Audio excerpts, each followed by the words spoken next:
Heyo, it's OmniDog here with a special Sunday morning hangover chat.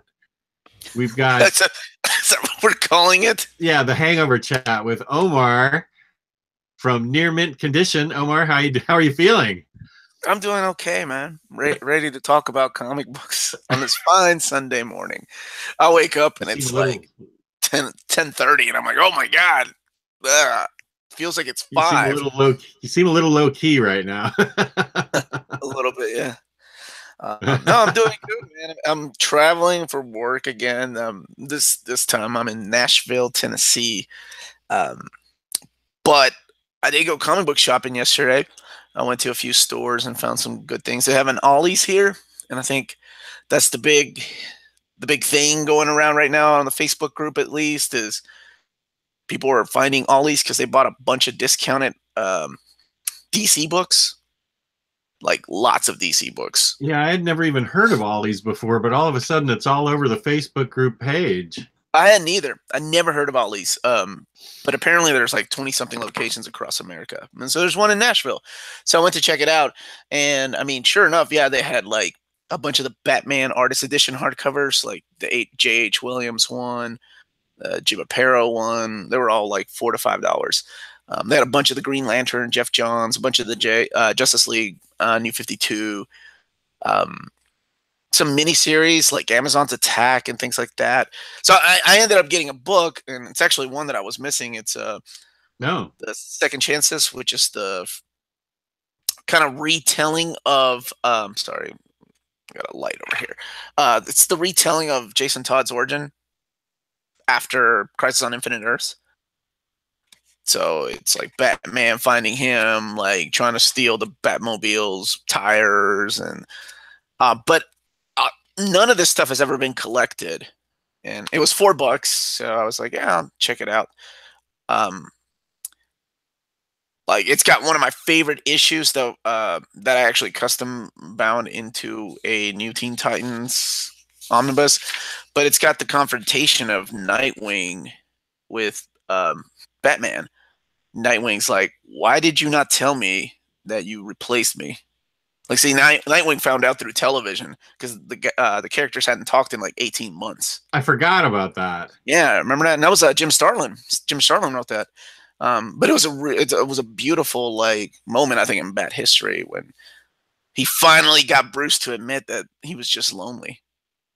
Like he came up with all these excuses, right? Like, oh, Batman always needs Robin, blah, blah, blah. But it just turned out that it was just Bruce needed somebody. Right.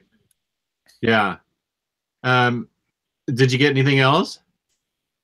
Oh, I did. Yeah. So I went to different comic book shops across here. Some of them were having great sales, man. Like I read these digitally. And I was waiting, and I'm still kind of waiting for the inevitable hardcover. Oh, yeah. God Country. I love this book. It's so good. And I don't know why we don't have a hardcover yet. It's so raw and powerful. And, yeah, this was my segue to, Donny Cates, who's blowing up this year. He really is. Yeah, he's doing great things on Thanos. That Thanos run is really good. And what was the other one called? Red something. Did you activate your Siri? Yeah. She heard me say really good, and she said, no, I'm useful, but thanks for saying so. I wasn't talking to you, sweetie. So you got God Country. That's a great, great book. Yeah, that was on sale for $5, so I was like, I got to pick that up. $5? That's lower than IST. Oh, yeah. Well, yeah, this comic book store that I went to had marked down prices on some of them. Like I bought that. This was $10. Oh, I got to read that. I haven't read it either. I didn't know. I know very little about it. I know Lemire does all the artwork, but it's co-written by Snyder. So, like it's got, Lemire's artwork that I still can't get into, but for $10, sure. I'll check it out. The Green Arrow, Volume 7 by Mike Grail. Picked that up. This was $10. So that Great Escape here, I don't know if it's like a. We have a couple in Kentucky, so it's like a book and music exchange kind of place. And then I picked up the 3 Peter David Supergirls. Ooh. So really, really excited to go back and read those. They were so good, and I haven't read these in years. And I hope DC continues. Please continue reprinting these, because these are wonderful, and I would love to own all of these in collected edition format. Because it starts off with the great Gary Frank artwork. It's the origin of when Matrix and Linda Danvers first kind of combined, I guess, without giving too much spoilers away. It really isn't that. But yeah, this was great. Did you ever read his Fallen Angel series? No, I have it. I have it. Where is that? Let's see. It must be over there. But I do have it. It's supposed to be really good. Yeah. Yeah. A lot of people, it was rumored that it was actually Linda. Oh, that's supposed to be the protagonist? Yeah. Oh, I'll have to look at that then. So I think, it started at DC, and then it went over to IDW. Yeah, I have it. It's within reach. I know it's somewhere here. Because I keep meaning to read it, and then, of course, I find something else to read. So, yeah, that was a good series. I really liked that one. Cool, I'll read that. But yeah, that's been my adventure in Nashville, other than drinking so far. So I do a lot of reading, and then work, and then and then drinking, and drinking, man, drinking till 6 a.m. Yeah, like a teenager. Oh God, I don't feel it. the night before that, they stayed out till 3, so it wasn't too bad, but I had to be at work, and I don't know. I find myself saying I'm too old for this shit so many times a week. That's awesome to me. You probably don't feel like it's awesome, but it's funny to me. I've got all my stuff that I picked up. I'll save that for tomorrow, I guess. The Halls and Reed show. But I did a lot of hauling this week because I got the previous week's IST, and then this week's IST came early. So did it? Cool. Mound of books. I finished 2 volumes of Big Hard Sex Criminals, which I hadn't read in years, so that was good. I love that series. Yeah. Yeah, it's got, I remember it used to be really lighthearted and funny, and it got really deep and analytical and very philosophical. And I was like, whoa, this is really something. So I thought it got better as it went along in book 2. It had some really good analysis of psychosexual type of tensions between 2 people and things like that. It was amazing. I saw that. I saw your daughter and you did a root beer review. I thought that was really cute. Thanks. Yeah. Thank you. She likes root beer as much as I do, and she got me, the root beer of the month club thing. And unfortunately, 2 of them I think froze over because they got delivered in 9-degree weather, and some of the bottles came frozen, and so they lost their flavor. But we got flavor out of 3 of them, enough to make a judgment video. I didn't even know that was a thing, like the root beer of the month club. That's crazy. Yeah, she got me 3 months worth of it, and it's from the rootbeerstore.com, and they apparently have 75 different kind of root beers, which is great for me. So yeah, you gotta really like root beer. Well, yeah, I kind of do. That's the one thing that I really do care for, besides Coke Zero. Those are the things I'm allowed to drink since I don't drink alcohol. No, good for you. Yeah, alcohol.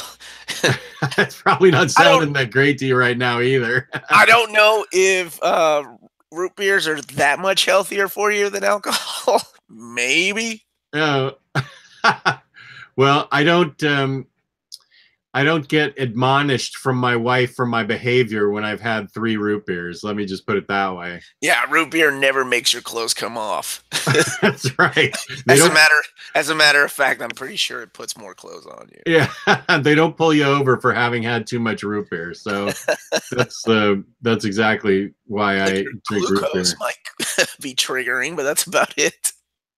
Why am I crying? I'm not. It's early in the morning for me. Well, it's afternoon, but sometimes my eyes water in the morning, so I'm not actually crying. I was telling a really emotional tale about my adventures drinking last night. Right, Omar and I haven't seen each other in days, and so I'm all choked up that I'm finally getting to see him. Yeah, this is nice. This was a nice surprise, and I know Riley's joining us here in a minute to talk about some of the things that Marvel has reacquired recently.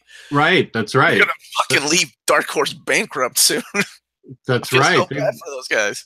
Though they took Star Wars first, right? Yeah, Star Wars was the big, and we kind of all knew Star Wars was coming. Like as soon as Disney, hey, we're getting Star Wars, everybody was like, oh shit, comics are next. Mm-hmm. I mean, and it's really weird, right? Because somebody has to make these decisions that are like, okay, yeah, we're taking that franchise back. Because in the case of like the Disney comics, Marvel still hasn't been printing anything. There he is. There he is. My camera's not working. Uh-oh. What's your browser? I'm on Chrome. It does this like every other time. Oh, you are on Chrome. That's weird. Let me clarify. Is Jess your IT guy? Because Jesus Christ, we got problems if Jess is telling.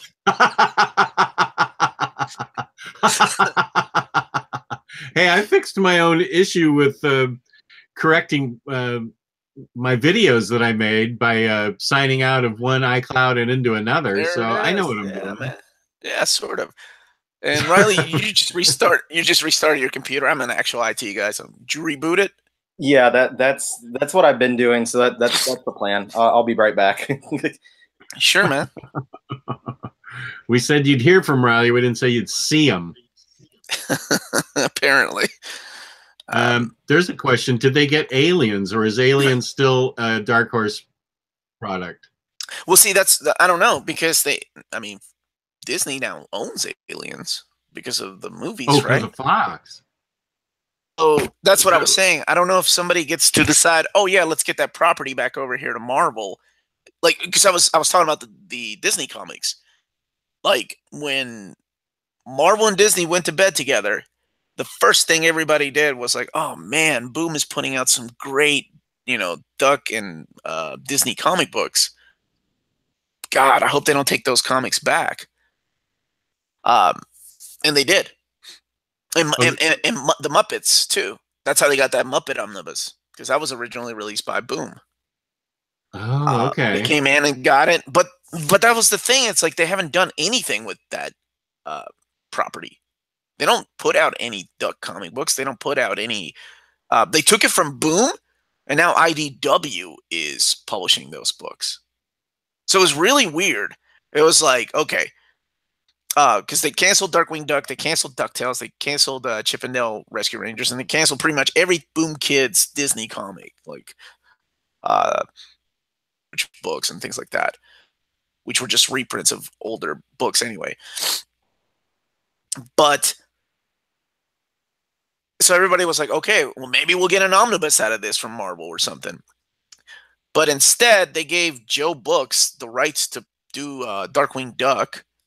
And then IDW now has the ongoing Uncle Scrooge and Donald Duck and Mickey books. So I don't know. It's weird, at least to me, what comes back or whatever.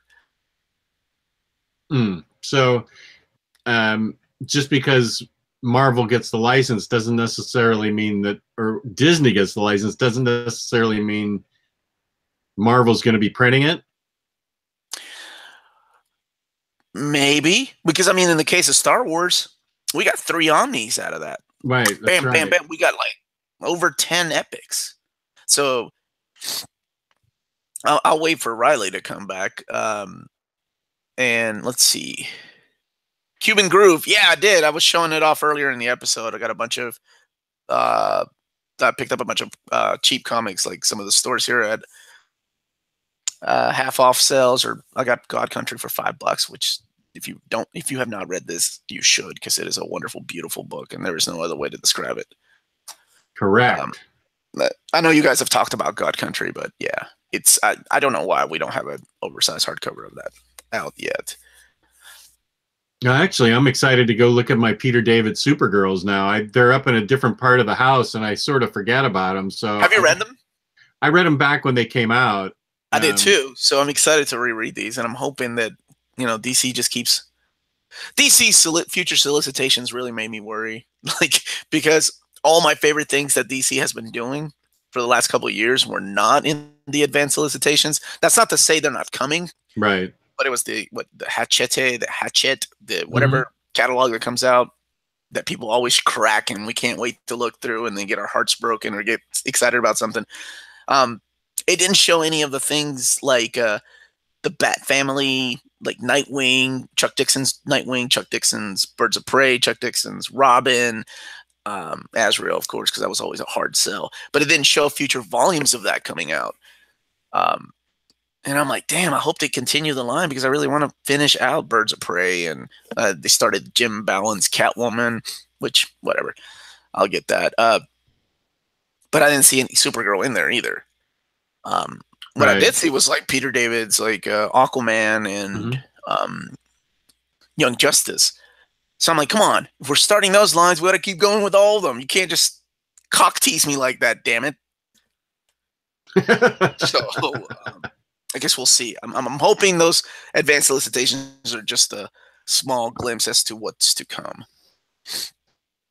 Well, here's a good question for you from Biggie Cheese. What's the best way to collect Dixon's Nightwing? Oh, yeah, the new trades, for sure. The new trades that are coming out. I know it kind of gets confusing because DC had previously collected those trades. The Chuck Dixons all the way, almost all the way up to Devin Grayson's run. But now they've gone back in better paper, more comics in the actual trades, and including every book that they had originally left out. So, like the Huntress and Nightwing crossover or miniseries, sorry, like that kind of stuff, and the Ties That Bind miniseries that had been out of print for years, and people were selling that book for $100. That's the Greg Land when he was kind of drawing like Jim Lee instead of photo light boxing all his stuff with porn stars. But yeah, the new run. So you got to be careful when you buy it. Look at the actual date that it was released. Don't buy the ones that were released like in the 90s or the early aughts, because they have 6 volumes so far.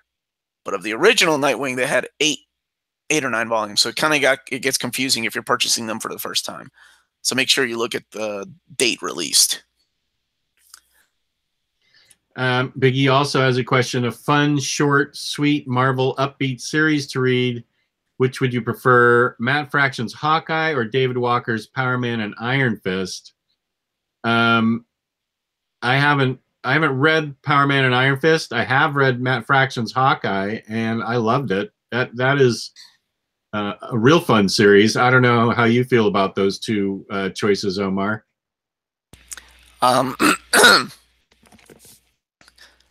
Matt Fraction's Hawkeye, I can see why people really liked it. I thought it was really hyped up for me, so I came out of it with like, it was okay. I seem to recall your opinion that way recently, like this week. Yeah, we talked about it this week, I think, just for a little bit. I know people really loved it, and I can tell why. I like when characters are really humanized like that. Like it reminded me a little bit of like Welcome Back, Frank. Like, because he's living in an apartment complex, and it's kind of has to do with the people living in the complex, and but it's a short, sweet run. It's only, what, 24, 25 issues? Yeah. I really liked it. Lemire took over. Yeah. I like his portrayal of Kate Bishop. I wish they would do more with those Young Avengers characters. Because God, I really like those characters. They were awesome. I really like that original story of Young Avengers, because DC for years has been doing things like this, right? Like we had the Justice League, and then out of nowhere we had Teen Titans, bunch of sidekicks coming together, forming their own team, and I thought that was really cool. Like New Warriors, Marvel had New Warriors, but that was a lot different. New Warriors were unique, new characters. These characters look like the legacy characters that I was talking about earlier, like Marvel not having a sense of legacy. Mm-hmm. We had a new Hawkeye, we had a new kind of Quicksilver, had a new semi-Thor, a new Hulk, a new Ant-Man giant lady. Did you, Allan Heinberg's run, did you read that? I did not. Oh, you haven't? Oh, I loved it, dude. It was so Wait, about who? What? Allan Heinberg. The guy that did it was right after Avengers Disassemble. It was a 12-issue maxi series. It's about what? It's just Young Avengers. Oh, Young Avengers. Okay. Yeah. It's what started it all. Okay, yeah, no, I don't know that one. There he is. What's up? How's it going, man? I can see your face now. Yay. It's all fuzzy though. The lower half of your face is really fuzzy. I think that's on purpose. Oh. What's happening so far? Well, Jess and I have been talking about. I was selling him on Young Avengers, not the latest run, not the ones with America and all them, but the original Allan Heinberg run of Young Avengers, and how much I loved it. How I thought it was fresh. It's one of the best things that came out of Avengers Disassembled. Because he's never read it. It had Jimmy Cheung on art. The only Young Avengers book I have is the Gillen McElvey run, which I haven't read yet, of course. So that one is good. That one is good, but I love the original Young Avengers. I thought it was so fresh and awesome. And like I said, I was surprised that Marvel hadn't done that previously, because DC has been doing it for years with Teen Titans.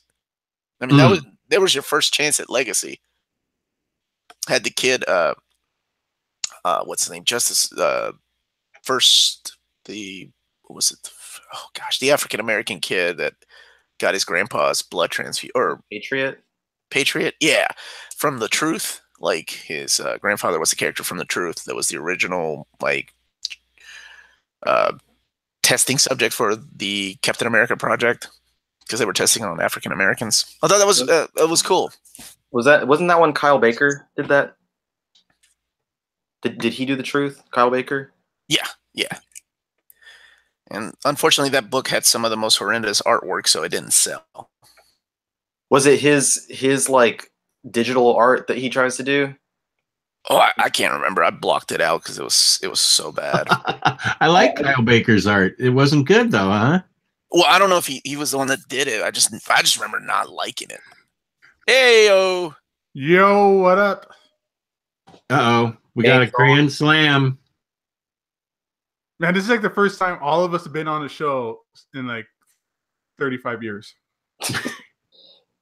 Yeah, it was Kyle Baker did the artwork on that one, and he does like Kyle Baker has two like I feel like different styles, like, and the bad one is he tries to do the shitty digital artwork, and it's present in the Deadpool and Company omnibus that I made that video about yesterday. There's one issue where he does some of the art in it, and I remember reading that and being like, what the fuck is this? And then I looked at other Kyle Baker stuff and I was like, what the fuck? Like where did he turn? So he can actually draw. Oh yeah. I just remember that I was helping out a friend of mine. I was trying to get back into comics, and he was running up his comic book shop, and the poster came out, and it was Joe Quesada, right? And it had the main character. Well, I cannot remember the main character's name, but it had him with the flag. What's that? Ezekiel Bradley, wasn't that? Yeah, I think so. That's it. So, he's holding the American flag. It's this powerful image. And I'm like, oh, dude, the premise of the story is pretty cool. Kind of a little bit controversial. So you should order a lot. And he did. And the book didn't sell because people were like, this art is horrible.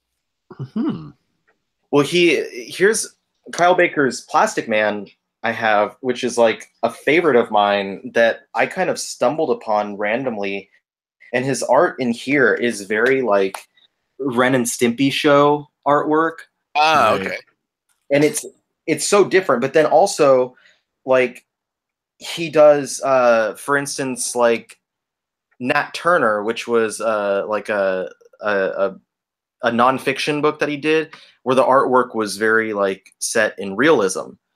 So it's weird. Like he has all these different styles that he uses, and it's weird because it's this. I'm like, is that really the same Kyle Baker doing all this different stuff? But his Plastic Man is great. Like he does a great job with the like cartoony looking work there. Unfortunately, DC decided not to collect the whole run, so I've never read the entire series before. Oh man. So we dabbled a little bit into what Marvel has recently reacquired. I was telling Jess that like when they bought Boom Kid, when Disney and Marvel went to bed together, pretty much anybody reading Boom Kid Duck comic books or DuckTales or Darkwing Duck like was really upset because they were like, oh man, Marvel's gonna get the shit back. But instead of reprinting any of that stuff or making omnibuses of these things, they gave the rights to Joe Books and IDW. So it was a really weird move. Whereas like with Star Wars, as soon as they announced it, we got the the Omnis back to back and all these epic lines. So of course, I will let you guys talk about what the new thing they got back was. Well, also broke yesterday. Yeah, it was yesterday or the day before, something like that. But yeah, I know what you're talking about, and I also want to say that they have, is it at IDW? There's like a Star Wars Adventures comic that's currently being published. So is there? I don't know. I think it's either IDW or it's Boom, but I don't remember. But yeah, there is a Star Wars comic that's being published in another, and it's like an all ages comic. I haven't read it because I'm not terribly interested in it, but I just found it interesting when it popped up that it was being published elsewhere. But now they've got Conan back, and it's been like 15 years or something since Conan's been with that Conan has been over at Dark Horse. Yeah, it's been a long time. The first reaction though that I got, like as soon as I saw the images, I was like, Conan Omnis. Like I was just immediately the thought of Marvel going back and reprinting that original series in Omnis, kind of like the Star Wars ones they did. I would love you're talking about the Roy Thomas and the Sal Buscema, or I'm sorry, John Buscema stuff. Savage Sword stuff would be great. Yeah. Barry Windsor Smith. Yeah. And Dark Horse has really nice like hardcover collections, but man, I'd love an omnibus. Yeah. That stuff. Love to have that.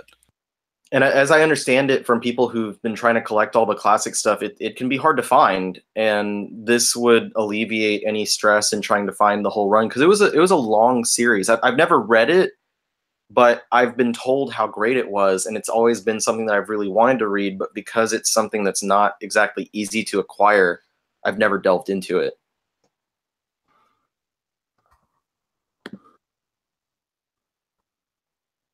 Well, hopefully it will be easier to find now. Now that they have the rights back, man, it's just somebody was asking earlier if they have the rights to Aliens then, because that was part of the Fox deal. Dude, what Dark Horse has nothing left. It sounds like. Well, yeah, that's what I'm worried about. I'm like, man, all these properties, because they were making bank off those Star Wars books. Yeah. Right. Hey, that beard. Oh my goodness. Jeez, Riley, I love the beard, man. What's going on, dude? It's been a minute. I like the beard, dude. Thank you. It's like you went away into the wilderness and you like grew 3 levels and now you got a beard. Yeah, I made the video yesterday, and after I posted it, the first reaction to myself, like rewatching what I had posted, I was like, oh shit, like it looks so much more full and like luscious. Yeah, in videos than it does in real life. I'm just gonna say that. Luscious. Good choice of words. Yeah, that's exactly what I first thought when I saw you. Not the word I would choose, but hey. I like the beard, dude. Seriously, you putting anything on it? No. I comb it almost every day just to kind of comb it out. That's about cool. it. That's good. Man, all we're missing is Gio. And this would be a full fucking house. Yeah. He's here in spirit. Yeah, always. Is he in the? I don't see him on the chat.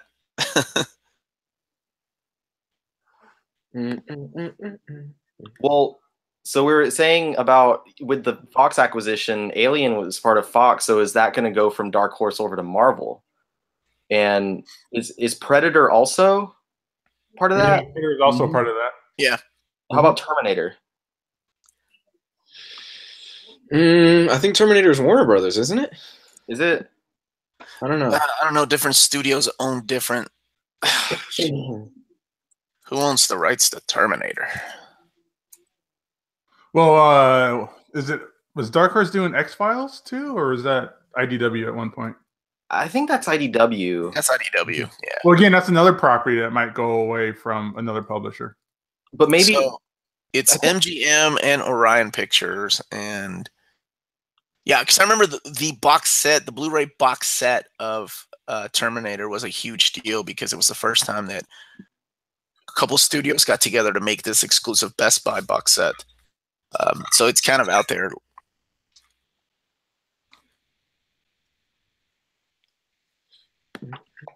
Yeah, I'm clearly the minority here this morning. The new world. Jess, I'm gonna tell you something right now, Jess. Even in a room full of Latinos, your ass is still not the minority. That's true.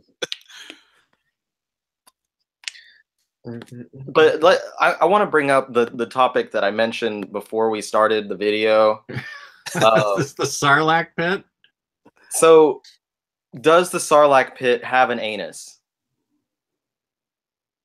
No. Wasn't there already like a comic or something that had Boba Fett being spit out or pooped out or diarrheaed out? If that has already happened, then I'm in deep shit, like figuratively and literally. Yeah, it's already happened. It was a book, wasn't it?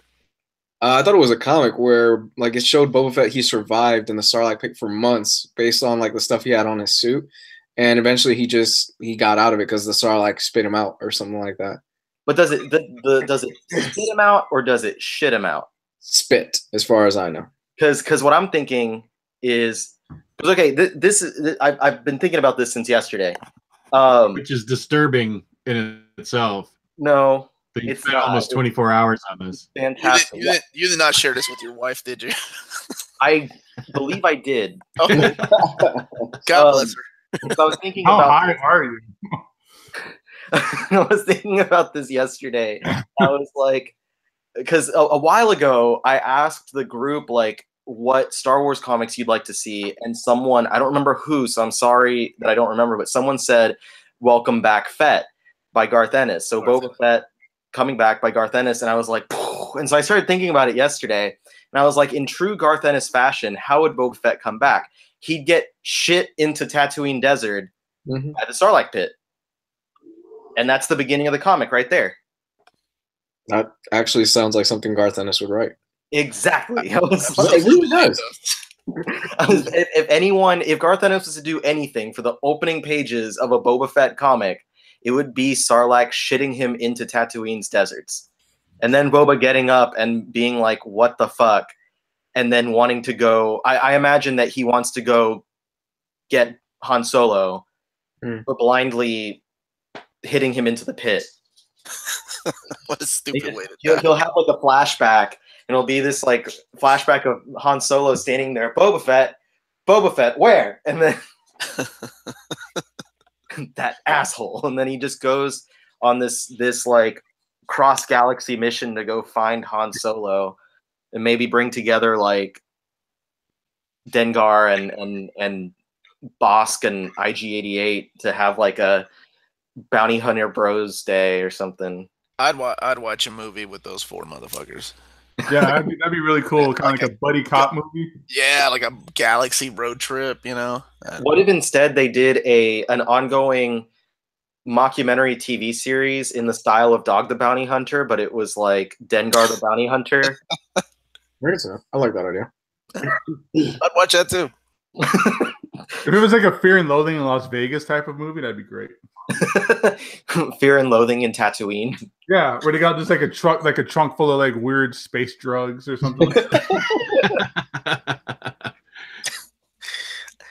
Oh man, I was just thinking about that. Who would Grant Morrison? What character would be perfect for Grant Morrison to write in the Star Wars universe?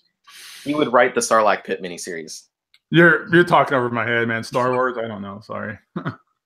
I could actually see Grant Morrison writing the Sarlacc miniseries and it being amazing. It's like this really introspective look at the Sarlacc Pit and what's inside of it. Oh man! And it'll go way over my head, and I'm like, Jesus, yeah, the most brilliant thing I've ever read, or stupidest. The Sarlacc Pit, I feel sometimes reading Grant Morrison. The whole time Boba Fett's in the Sarlacc Pit, it's like enlightening him to the universe and other things like that too. He pops out and he's like, now on a quest for peace. Well, Gabe, I mean, Grant Morrison revealed the secrets of the universe to you. You were just too drunk to remember the next day. Yeah, I know, man. Fuck. My biggest regret. What else would be good for Morrison to write in the Star Wars universe? Like, if he had to, if we had to stick something on him, like I don't know, like what's the heaviest concept character that he could take reins on? Jar Jar. His rise as a Sith Lord. Jabba the Hutt. No, I think Maz would be pretty cool if he took on a miniseries of Maz. Maz Kanata. Yeah. Or how about just a miniseries that just takes place in that bar from the first film? What if he makes Jar Jar a complete badass though, and then people just are like, "Man, I was wrong about that guy." I think you are still drunk. I don't. A little bit. I gotta go into this goddamn meeting in like 10 minutes. I don't even like a lot of these people.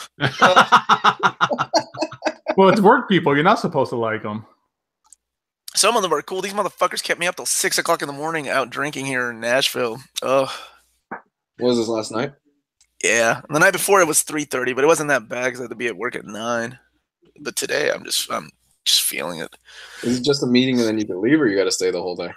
No, we have a meeting and then we have like a dinner and things like that because it's like the national sales meeting for all these sales folks. So. Okay. Yeah.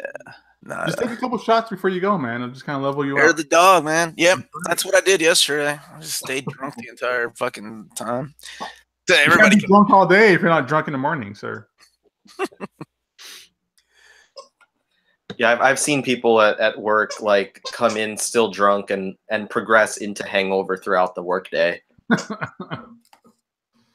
Oh, dude, when I worked at I'm at a different place right now, but when I worked at a high school, I've seen teachers in the parking lot putting like vodka and rum and stuff like that into like their coffee and things like that. It's not uncommon. Gets them through the day. So no one else wants to talk about Sarlacc butts? I think Jess had some thoughts about it. Sarlacc butts. I have to admit, this is probably the first time I've ever thought about Sarlacc butts. So I'm sort of I'm kind of out of ideas since I haven't been thinking about it very much. I'd be interested in the Sarlacc digestive system. That's interesting to me. It's got to go somewhere. That's all I'm thinking. It's got to be like a sentient digestive system that he has to fight. Yeah. So the anus is sentient? Yeah, like, it's like antibodies he has to fight, like in all those like inner space type movies. I can see that. And then with it being Grant Morrison, there's a scene of him jacking off somewhere in the belly of the beast. Who, Morrison? Yeah. Oh. Oh no, wait! I was thinking of Garth Ennis for a second. Never mind. No, that is Garth Ennis. I'm now looking up animals that share their mouth with their anus. Ugh. Like apparently giant sea cucumbers eat with their. Well, this has become educational all of a sudden. Yeah. I feel like I'm watching a goddamn episode of Planet Earth. Centipede? Something like that. Is that what we're talking about now? Oh, those jellyfish also eat with their butt. Jellyfish? Yeah, like there's this biology of the jellyfish, and the little thing says mouth/anus. That's not a real animal. I don't trust things without a face.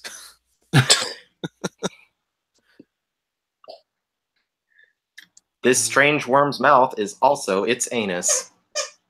Oh, this episode is weird.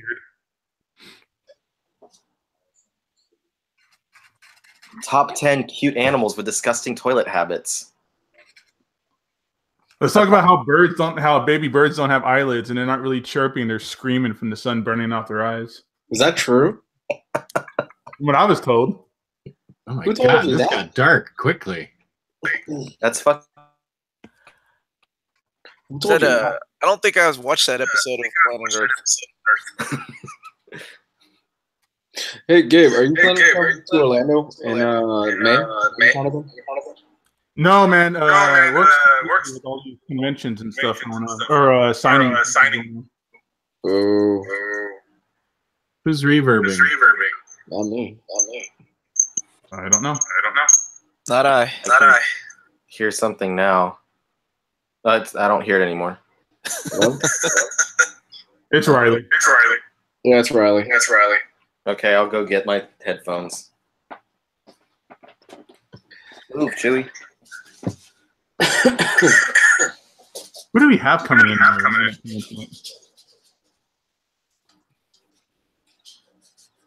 Didn't Jackass jerk off a sea cucumber? I don't remember that. Yeah. Did you watch Jackass, Jess? I love Jackass. Why doesn't that surprise me? Oh, you don't like Jackass, Omar? No, I do. I'm just surprised Jess likes it. That's awesome. Oh yeah, Jackass is the funniest thing to me ever. I love any kind of slapstick, self-destructive behavior. I love it. That's why Jess loves Deadpool and Harley Quinn. That's probably true. Yeah, I do like the kind of slapstick, beat 'em up type of thing. Is your dog like pumping the shit out of that toy, or is he chewing it? No, he's chewing on his like Simpsons donut. The old one we had, it was actually the pink frosting with the like blue and white sprinkles on it, and then he completely destroyed it. So we bought him another one. So in May we have Jim Chung coming to the store. So yeah, that's exciting. I was just talking about how much I loved Young Avengers with Allan Heinberg. Oh, that sounds great, man. I love that book. Yeah. How is that collected, Omar? They have a hardcover of all 12 volumes, and then there was a follow-up with what was it? And then you had Children's Crusade, the follow-up. That kind of wrap. So there's two hardcovers. Because he was a TV guy, so unfortunately he didn't stay. He just went on. Yeah. Yeah, and those two hardcovers are beautiful because they're all drawn by Jimmy Chung. I know, they're great. So yeah, here's the Young Avengers hardcover, and then there's Children's Crusade. Yeah. And again, like I think we were talking about this before on the last show. Children's Crusade felt like that was going to build up to AVX because this is where they find Scarlet Witch again. Yeah. And yeah. And I was telling Jess, I was like, we talked about a Marvel not really have like legacy. I thought Young Avengers was a step in the right direction. With legacy Marvel characters. also didn't have very many evergreen titles either. No, because DC had been doing it for years with things like Teen Titans or Young Justice. So it was about time Marvel caught up. Yeah, Marvel. I mean, they kind of did it with X-Men and New Mutants, but not even But it's not really the same thing. Well, even single storylines, like Marvel doesn't have their own, not too many like year ones or Kingdom Come or things like that you could just pick up and go with. I think I was talking to Jess. It was either Jess or somebody about this a few weeks ago that we were talking about how Marvel, not necessarily Marvel versus DC, but when you look at DC's catalog of prolific books, it vastly outnumbers the stuff that Marvel's put out. I mean, you're talking about Sandman. If you want to count the Vertigo stuff, you're talking about Sandman, Alan Moore Swamp, Watchmen. The list goes on and on and on for that stuff. I think Darkest Night, Year One, Superman for All Seasons. There's just so much. V for Vendetta. Mm-hmm. Kingdom Come. To me, I think DC has always had the stories and Marvel had the characters. That's the way I've always felt since I was a kid. It seemed like the stories, the epic stories, were done better at DC than Marvel. Even through like a company-wide crossover. Even like new stuff too, like Hush is like an evergreen title. Oh, that's so great. Now, would you consider Vision something that's recent to become do you think that'll have like that evergreen status in the coming years? I think so. And I think Marvel knows too, because that's why they released that deluxe edition recently. Yeah, they did the director's cut as well. Vision's not that much of a known character that people are going to care about. Yeah, but neither was Sandman. I mean, Sandman was just kind of like a forgotten character, and Neil Gaiman kind of made up his own Sandman with Morpheus and Dream. So who knows?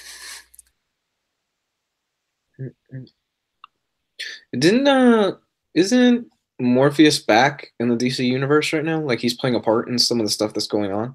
He's in Metal right now. He's in Metal. Daniel is not Morpheus, but Daniel. Oh, Spoilers. Yeah, but I think every time they use him, they have to get permission from Neil Gaiman. He's like one of the few guys that, because I know for when Death was in Action Comics and when they used Daniel in JSA, they had to get permission from him. He has some kind of weird deal with them and the characters. I think part of the deal when he was writing while Karen Berger was under there is once he's done, that's it. And you can't use the characters or something like that. He's got, like you said, he's got like a weird contract in regards to those characters.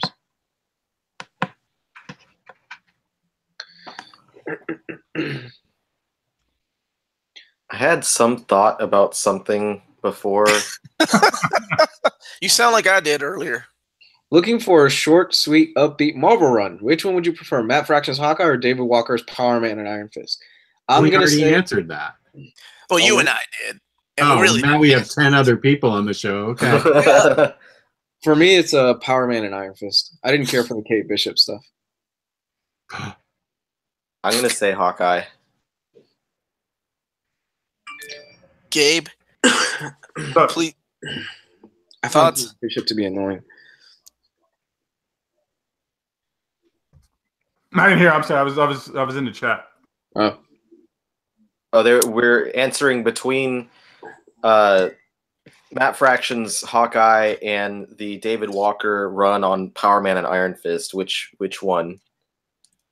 I didn't read. Fuck, I don't know. I don't care about any of those books really. That's not 90 Image Comics. Youngblood. Those are those weren't in Wizard Magazine. As much as I hate Matt Fraction, that Hawkeye run is, was like a standout series for sure. Especially with the whole like Hawkeye or Hawk Guy in Bro.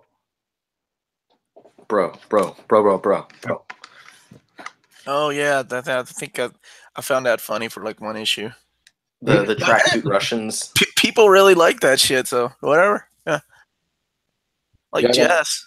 I got tired of the bit after a while. But apparently Jess also likes, dudes like throwing hammers at their dicks and shit with Jackass. So to each their own. Don't just cherry pick the weird things from me. Hey, I'm the one that started the Sarlacc ass conversation, so. How does a Sarlacc reproduce? Ass to ass. Ass to ass. Oh, jeez. All right, gentlemen, I got to get to work. You guys finish out the episode. This was really nice. Everybody was on. Good to see you, dude. Good to see you guys, too. Y'all have a great rest of your weekend. All right, dude. Later. Fuck you.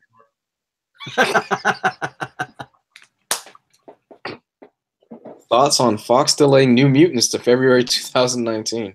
Jeez. That's some bullshit, but it's a full year delay. I can't believe that. Yeah, it's fucking crazy. Like when I saw, I literally thought that someone was trying to like joke. Like I thought it was a joke, and then I look and I'm like, oh fuck. Well, because I thought that movie was pretty much like finished with production. So now they're just delaying a finished movie for a whole year for what purpose? But it's done. Like the whole thing is pretty much done. Last I read, they were just finishing up like the special effects, but they're just gonna have it in a can till next year. That might be the Marvel movie I'm most excited about seeing because of the horror aspect thing. That just sounds so crazy, out of the box, interesting to me. Yeah. That was actually one of my and the new Spider-Man that's coming out this year. I was actually more excited for those two movies than Infinity War. Believe it or not. Fuck that noise. That's bullshit. No, I really was. I'm excited for Infinity War, but like the New Mutants, it was like, oh wow, this is horror in the Marvel unit and like with Marvel characters. I haven't seen that yet. The Spider-Man film, I'm just excited to see Miles, and I like the animation, the art style from that trailer that came out. And Infinity War, I'm excited about it, but at the same time, it's like, oh, okay, you know. What about Black Panther? Kind of the highest selling pre-ticket sales ever for a Marvel movie. For which one? Black Panther. Oh, I want to see Black Panther, but at the same time, from what I've seen of the trailers, it's just my 2 cents before somebody hangs me up.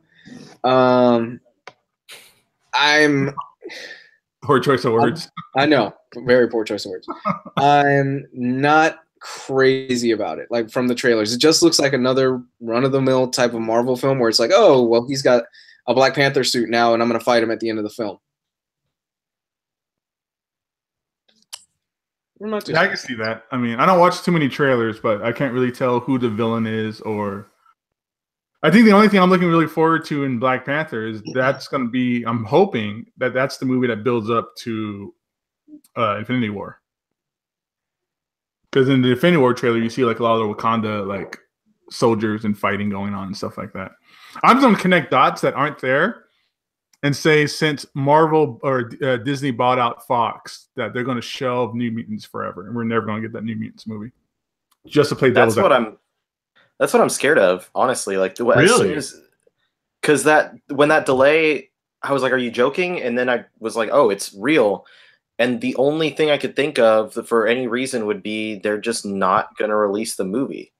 I mean, just at the timeline, with it being a year, that's the estimated time people are saying it's going to take for that buyout to actually be approved and happen. So right, and it's the same. You know, they announced Conan for 2019, so it's a bunch of stuff that's lining up around that time. But Conan, I don't think there's any sort of connection with it and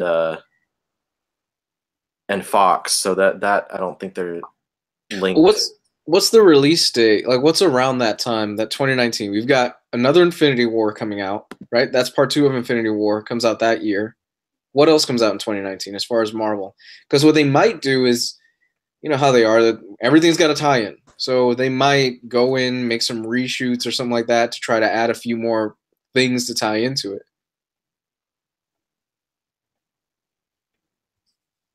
So I wonder what comes out. Captain Marvel is one. I mean, Star Wars is around that time, right?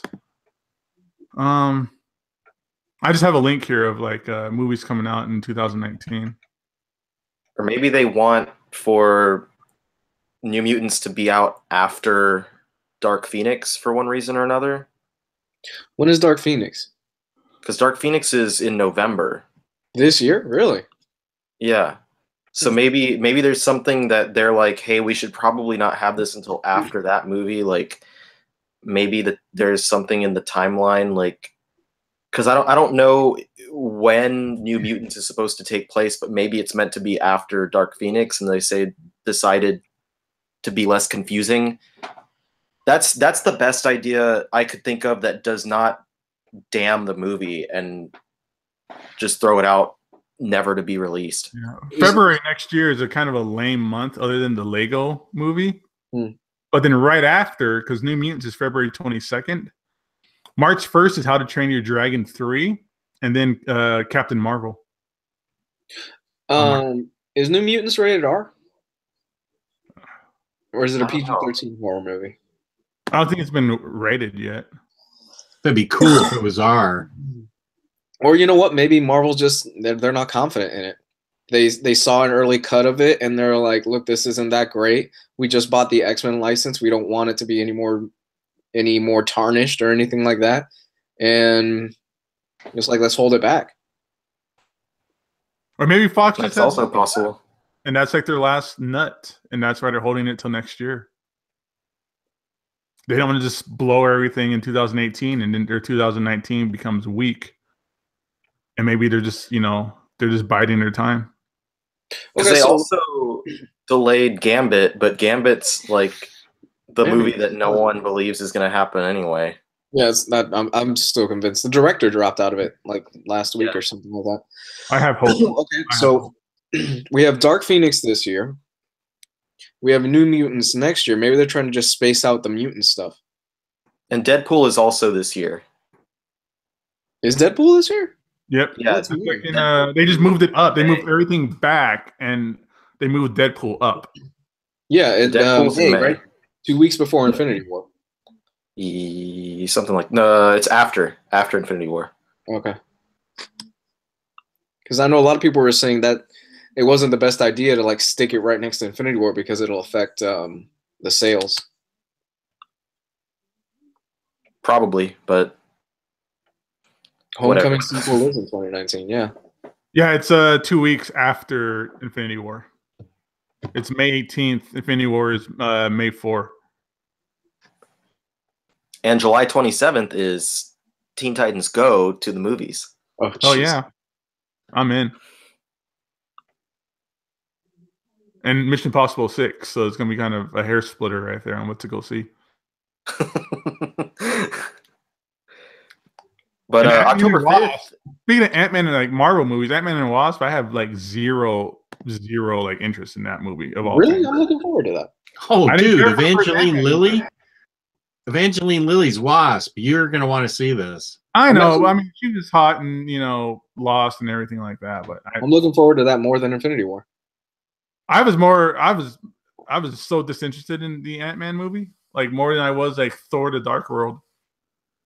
I love Thor: The Dark World. That was fun. I liked it more than I liked Ant-Man. Ant-Man wasn't having it for me. Yeah. Man, I really liked Ant-Man. Like, my wife and I watched it, and we thought it was a lot of fun. And then her brother thinks that it's the worst piece of shit that's ever happened. Like, literally, Ant-Man. Wow. Like, literally a week or so ago, he was texting me, and, like, I sent him a picture of my shelf of Blu-rays because we put this sign on it that said, New Year Who Dis, #2018. And, so I sent him the sign as a joke, and then he's like, oh, are you still collecting Blu-rays? And I was like, yeah, I buy some at the end of the year. And he goes, yeah, I have like every single comic book movie. And then he goes, except for Ant-Man, because that shit's horrible. And I was like, and I said, yeah, I'm kind of a completist sometimes with the comic book movies. I even have Batman vs. Superman, even though that's the worst movie that fucking ever happened. And then he sent me back like, oh, I see how it is. I talk shit about your movie. You're going to talk shit about my movie, because he loves Batman vs. Superman. And I was like, yeah, what of it, bro?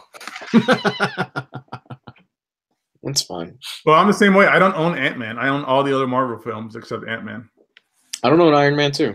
That's the only one I don't own. Oh, wait. I also don't own Iron Man 3. I liked Iron Man 3. I love Iron Man 3, man. It's a Shane Black movie. I like Shane Black. It's a Christmas movie. It is a Christmas movie. A Christmas movie. I think all of Yep. All of Shane Black's movies are Christmas movies. Except for The Good Guys or whatever it was that came out like a year or two ago. I didn't see that. It was good. It was with Ryan Gosling and Russell Crowe. Oh, yeah, that's a good movie. I want to see that movie. No, it's really good. It's fun. It's a really good buddy cop movie. Hey, you know what else is coming out this year? Is Venom, which is going to be interesting because it's the first Sony Spider-Man related movie in this like Spider-Man universe without Spider-Man. Is that this year? Yeah, October of this year. Yeah, that's Tom Hardy. And the only they've been in production for the movie for a little while, but the only thing I've seen is there was a video of them like talking about how they've been on a closed set and they haven't let anyone see anything. And then Tom Hardy popped out and he was wearing a Venom shirt, and they said something about it's going to be taking influence from the 2 storylines. What's the first one? Lethal Protector and Planet of the Symbiotes. Mm-hmm. So I guess we're going to see a lot of like different symbiotes, like what was it, Hybrid and Scream or Shriek, or I don't even remember all of their names. Lash, Carnage. Well, they announced this week also that Hellboy's taking inspiration from the Wild Hunt and the Fury in the End, which I'm like, you really are going to start with the 3 best arcs of Hellboy? It's kind of an interesting way to go about it, but okay. You're not going to build up to it or anything? Just fucking balls to the wall right really? away. I mean, it is, because, you know, kind of slight spoilers, but in the Fury in the End, you know what happens to Hellboy. And everything leading up to everything leads up to those 3 arcs. I guess they don't want to do, because Hellboy 1 was like the first 2 arcs, wasn't it? Yeah, it was the Rasputin stuff. So they don't want to revisit that and just make the same movie again. But I don't know. I'm not making these movies. I'm just thinking about Sarlacc butts. You need to invent a cocktail called that. The Sarlacc butt. It would have to be like one of those cocktails that has a garnish inside of it, and the garnish would have to be something that looks like the Sarlacc's beak and tentacles. Bacon. At the bottom of the drink could go like a Hershey's Kiss. Like the every drink has like a little like tiny like Boba Fett toy that you put inside of it. The in Chew, the like the fruit that tastes like chicken, it had like tentacles and a beak on it or something. You find one of those and shove it in a cocktail. I love Chew. I need to reread that series, dude. I was gonna ask, has everybody here finished Chew? I haven't finished it. I haven't finished it. Yeah, that's why I need to reread it so I can you haven't finished it? Okay. Riley, what do you think of the ending? I thought it was okay. I thought it was pretty good. So I read the last issue itself on I think 3 times. The first time I read it and I was like, okay, well, this is over now. Yeah. And then I read it again and I was like, okay, that's how it ended.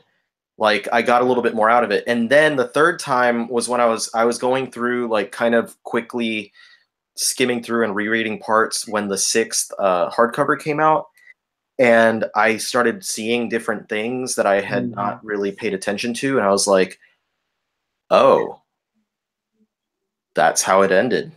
Okay. So, like, in revisiting some of that material, I was a lot happier with the ending than I was the first time I had read it. Yeah, I read it the first time, and I had kind of the same reaction as you. I was kind of like, that's it. All right, Chew is done. And then I read it the second time. I was like, okay, I enjoyed it a little bit more. I haven't gone back and read it a third time, but it didn't disappoint me. I was just kind of lukewarm on how it ended. Definitely, like, revisit more of the series, because there's little things that pop up here and there that I had noticed, and I was like, oh, okay, that's why this, and that's what that, and that's how whatever.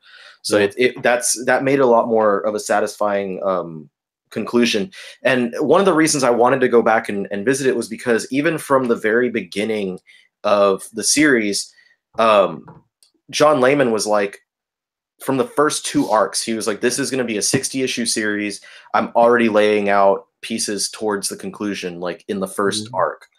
So I was like, okay, well, I probably need to revisit the whole thing to see what he's talking about. So one day, probably not anytime soon, but one day I'll reread the whole thing, and I'm sure it's going to be a hell of an experience. What X-Men runs should I read? I already own the first 3 Chris Claremont omnibus. Isn't he set with that then? So the first 3 Claremont omnibus is a little less than the first half of Claremont's run. The rest of it, there's a bunch of just random fucking books that make up the rest of his run. A lot of which are out of print. So that's kind of disappointing to be a fan right now if you don't want to have to track down bullshit. But there are a lot of paperbacks. They reprinted like Mutant Massacre and Inferno in paperback, so that's at least a positive. But also really great. One of my favorites is New Mutants, which is a reason why I'm so anticipating that movie, is because I love the original New Mutants. New X-Men, Astonishing X-Men, Uncanny X-Force are all great because they're pretty self-contained and you can jump into them without a lot of prior knowledge of the X-Men. Excellent answer. And then Trial of Gambit too. We talked about that last time. Trial of Gambit. I would as far as like collecting that Chris Claremont stuff, I think I would actually hold out, because with the announcement that they have the X-Men now, they're probably going to put out the rest of those things in omnibus format. It's going to be a while, but they probably will. It's not like they've been slow on release. Steadily released them over the years. Like, it's not like they've not been releasing X-Men stuff. So I don't know if the Fox acquisition would affect collected edition releases, because like there's a big X-Men book almost every month. Yeah. Whether it's like related to Deadpool or if it's a straight up X-Men book, there's something big almost every single month related to the X-Men. I mean, next month we're gonna see like at least 3 different thick paperbacks. They've got like a handful of Omnis on the way. There's 3 more Deadpool Omnis on the way. Oh, jeez. 3 Deadpool Omnis. There's the Chris Claremont's X-Men Revolution Omni. The Legion Quest oversized hardcover, which is basically prelude to Age of Apocalypse. I know there's more. I just not thinking off the top of my head about what they are. But yeah. But they'll be releasing, and I'm wondering. I was actually going through some the old issues that are in what will eventually be the 4th omnibus, and trying to see like if there's any specific characters that appear that could cause it to be a holdup. But I've been saying for a while that I believe 2018 will be the year that the 4th omnibus is released. So fingers crossed. Oh yeah, Wolverine's got 2 more Omnis coming out at least. So, and all of those were announced before the Fox acquisition started happening. All right, well, I'm out of here, guys. I'm gonna go get some breakfast and get my kids' haircuts and stuff. Hey, have fun, man. All right, man. Take care, guys. Good seeing you again. Take it easy. Bye. Yeah, Luis, man, you got to get back on more, bro. I've just been super busy. I just started a new job, so. Gabe, before you go, make sure you plug yourself. Oh yeah, visit Gabe Infinity Watch on YouTube. I'll have a video up today on the Silver Surfer omnibus that I picked up, so you guys can check that out too. And that's it. I'm out of here. Bye. See you, dude. Later. Bye. What's a Marvel event that won't get me lost? Civil War. Secret Wars, the original. The original, that's a good one. Infinity Gauntlet. I think Infinity Gauntlet's good because it does well to kind of introduce all those characters and concepts that you might not be familiar with. Mm-hmm. And with the movie coming out, it's going to play at least a little part into it. How's Original Sin? Never read it. Although I like the concept. I like the concept too, but I never read it. Original Sin was so written by Jason Aaron, art by Mike Deodato Jr. Was a really cool concept. I mean, if you're not familiar with the plot, basically the Watcher's eye has been stolen and the secrets of the Marvel Universe are being leaked out.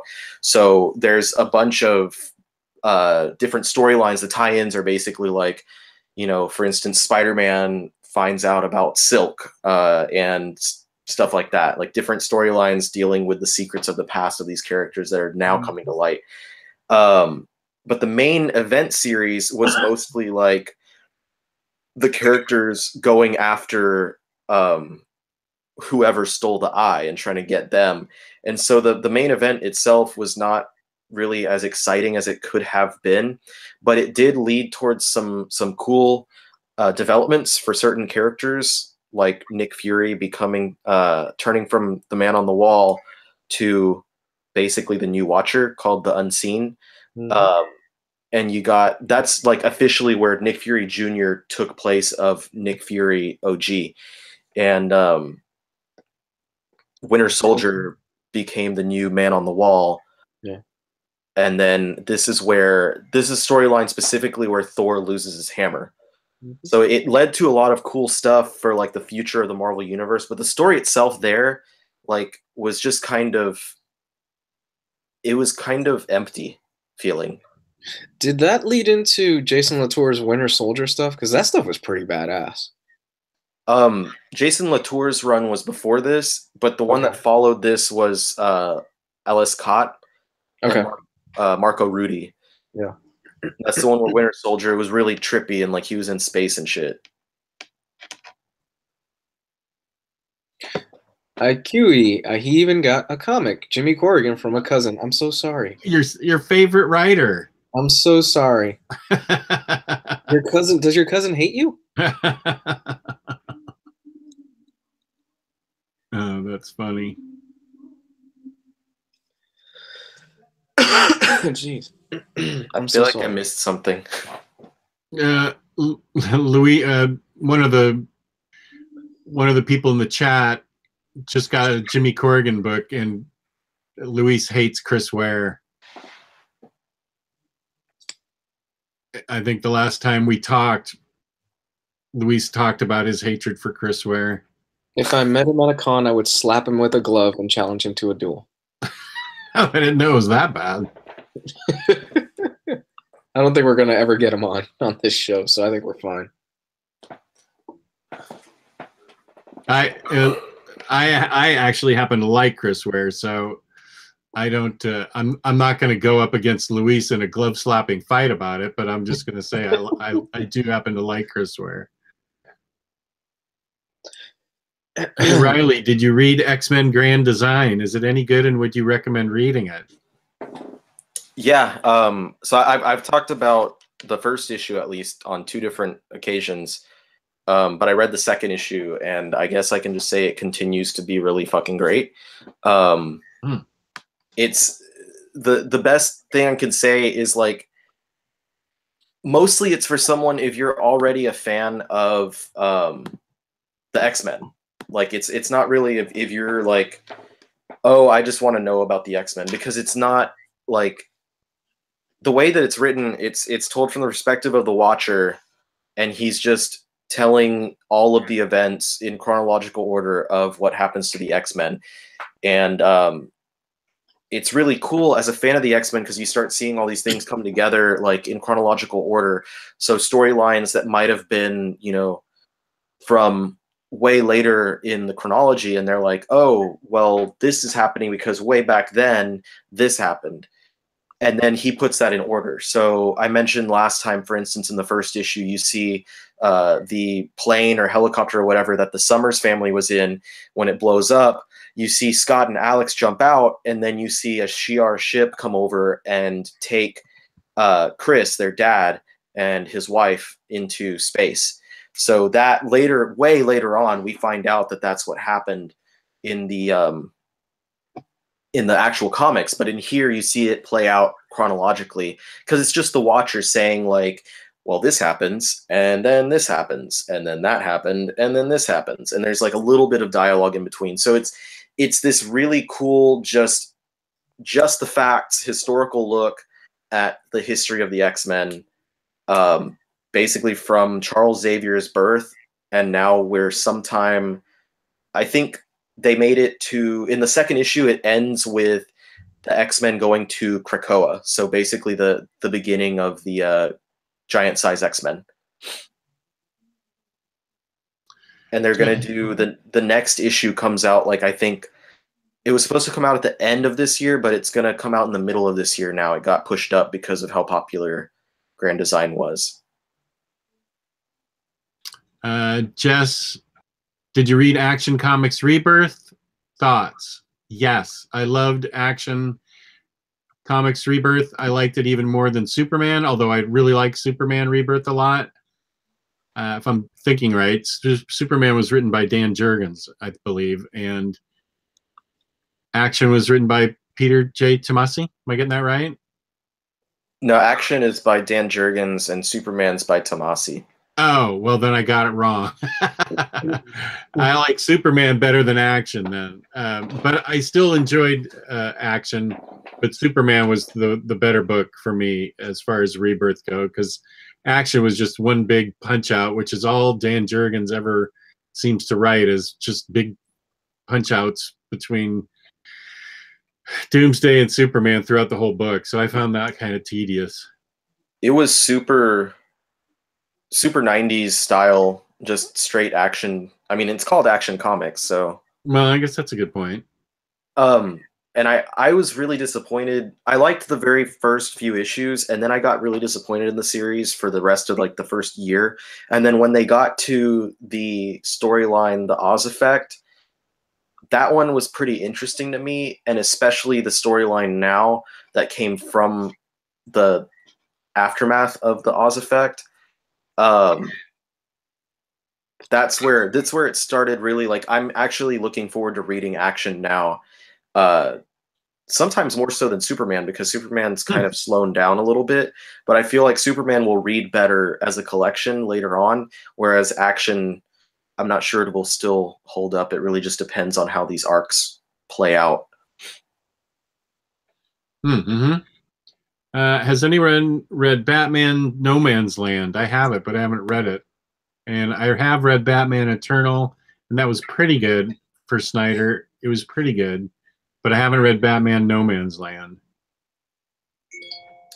I've read most of No Man's Land. And how is it? I really enjoy it. I know there was some complaints I saw from people saying like they didn't necessarily like the because it's a bunch of different stories from every series coming together, and they're like, I don't really need to see what's going on with Catwoman, and I don't really need to see what's going on with this character. But overall, it's a really cool story. I still need to finish it. I just haven't read the last volume out of the 4.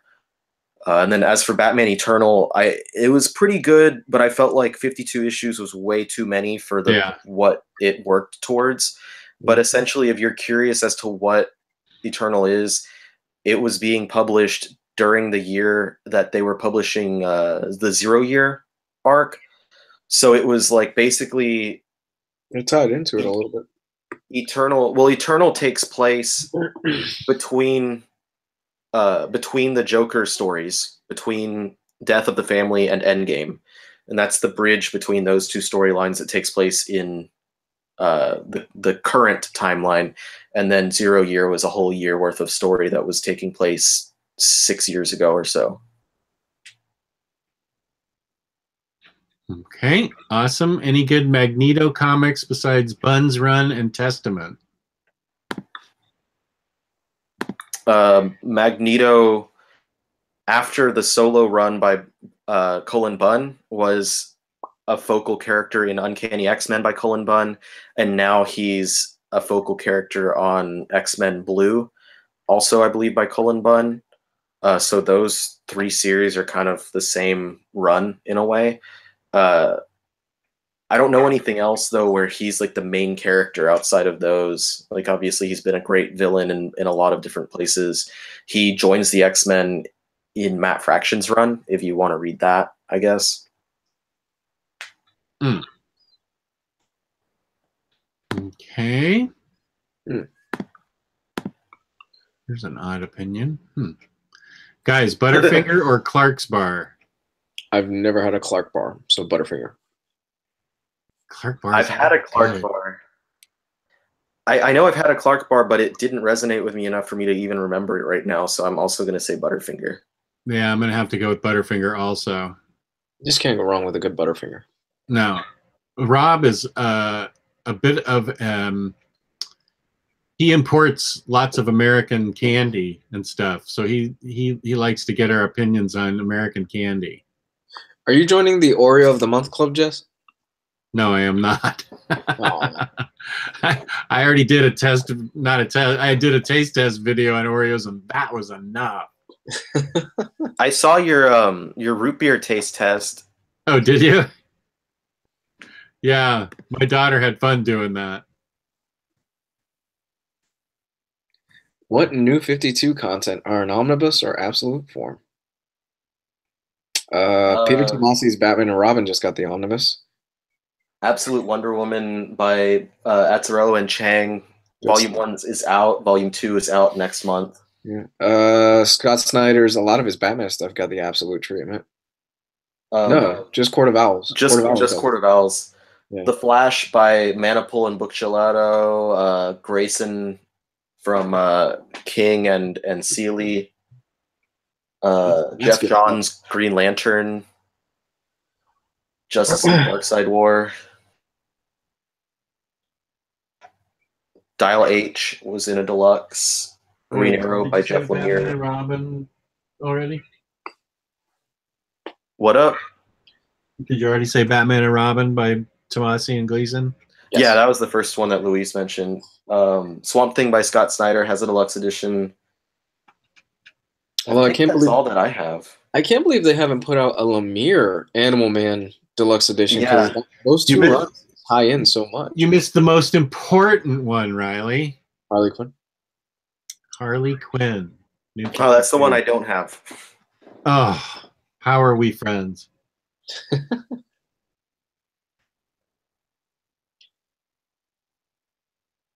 I don't know, man. I don't know. But yeah, I agree. The Animal Man is one that definitely needs to happen, and I don't know why it hasn't. I'm pretty sure that we'll be seeing Snyder Batman pretty soon because Metal is kind of supposed to wrap up a lot of what he was doing. Mm-hmm. I'm trying to think of others that I'd like to see. Have you read All Star Batman? His Batman's that post New 52 stuff that he was doing? Because I didn't care for it. Yeah,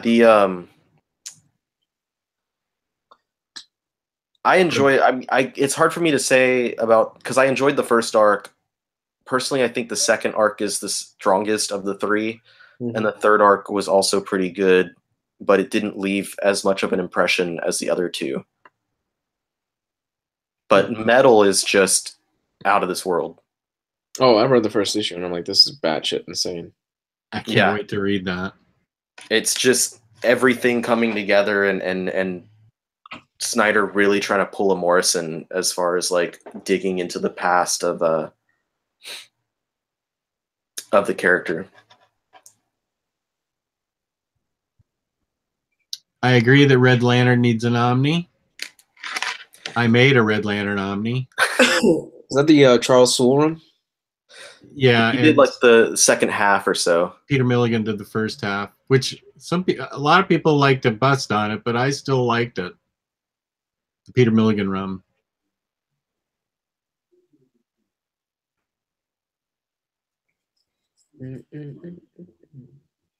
All of the post Morrison Animal Man runs were better than Lemire's run. I haven't read that, so I can't comment on that. I read all of those before I read Lemire's run, and I'm just gonna say that's not right. That I don't agree with that sentiment. Imagine how crazy they're enjoyable, but they're not because Peter Milligan writes the second arc after he writes the arc after Animal Man by Morrison, and he's obviously trying to be Morrison, but Milligan is not Morrison. If he was just Milligan, it would have been fine. And then after that, it was which Veitch was it? It was either Tom or I think it was Tom Veitch writes it for a little while, and his was pretty good, but still not really anything crazy. But Jamie Delano's run is my favorite of the post Morrison stuff because he really goes into some original places with the character as far as developing his abilities and stuff and what he's able to do. And it also is where this run was actually part of Vertigo and not part of it wasn't just labeled DC Comics, So he got a lot more freedom to go into weird and somewhat disturbing places with it, and I really, really liked it quite a bit. And then after that was the Jerry Prosser run, which wrapped it all up, but it was kind of cut short by being canceled, and they never even collected that last run. I read all of it in singles, and I had all those singles as well. Now, are either of you hungover? No. I have a headache, but I didn't drink that much last night. Okay, because Omar was pretty hungover. I'm gonna use the restroom. I'll be back.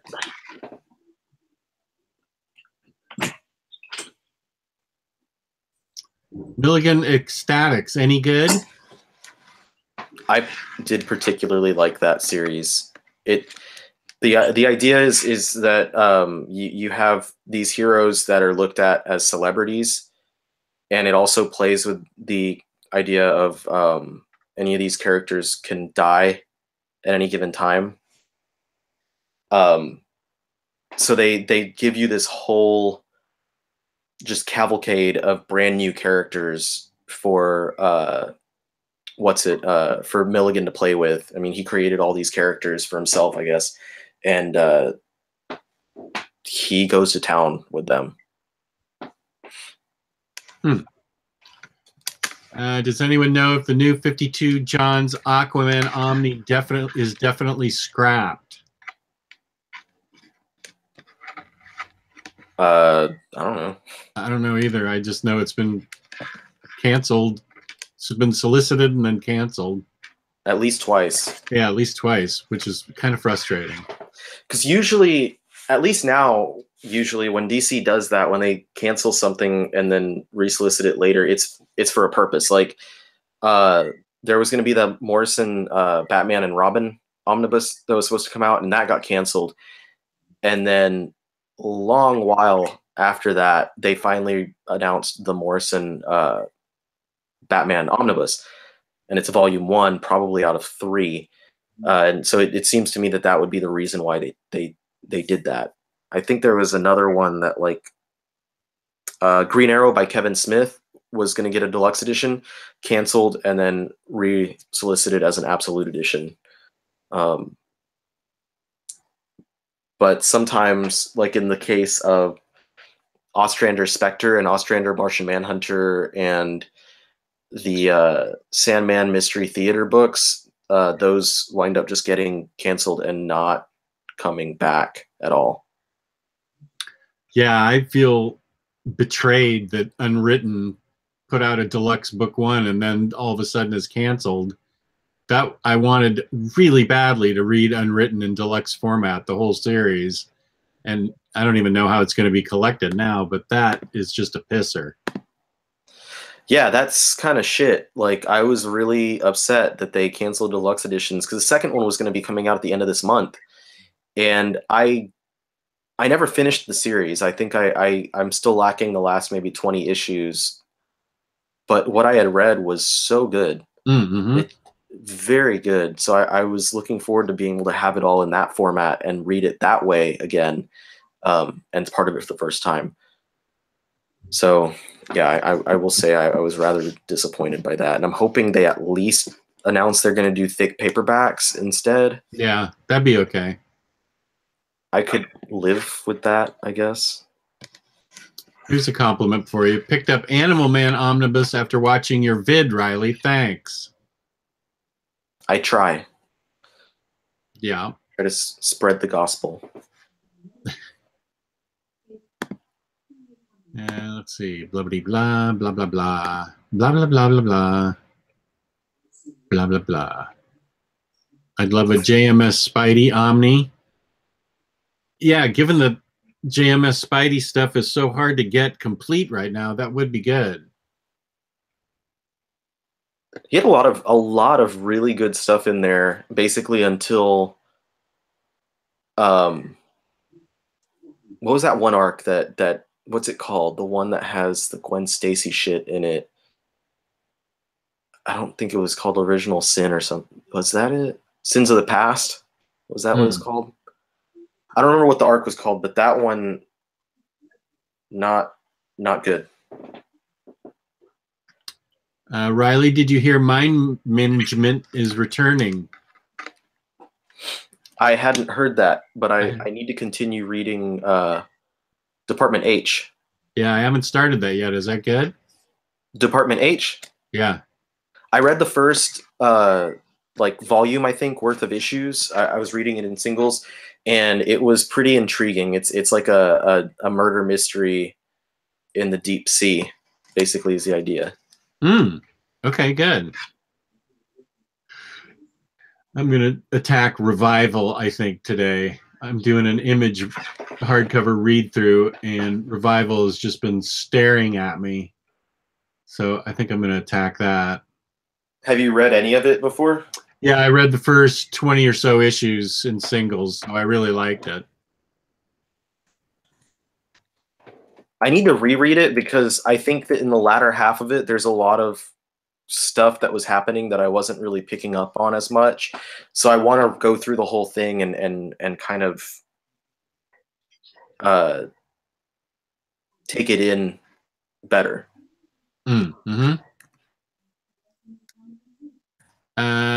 Johnny Kid, is Nameless good? Well, Riley is the Grant Morrison expert and can probably answer this better than I can. But I can say, as far as Grant Morrison books goes, I was never more lost, including college reading, which went over my head a lot, my stuff in college, than I was in Nameless. I could not make heads nor tails of what was going on.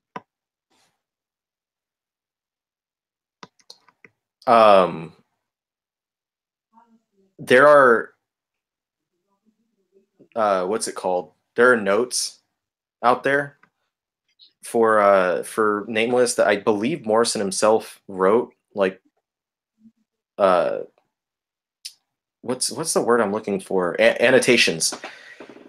There are annotations for Nameless out there, and I feel like that's this one of the series that above anything else, like, you really need the annotations for, because he delves into a lot of stuff that's not popularly understood or known, I guess. Like with some of his other series, he's referencing things that deal with pop culture or other things, but fucking Nameless goes into some stuff that I've never looked at. Like Doom Patrol is about art and like Dadaism and stuff like that, and then The Invisibles has a lot of political stuff in it, and so it's stuff that like you might understand already part of it, but freaking Nameless, I don't know anything about what was going on there.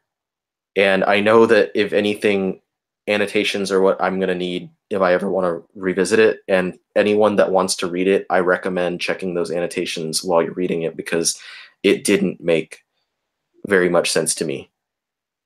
Although it had great artwork. Chris Burnham there.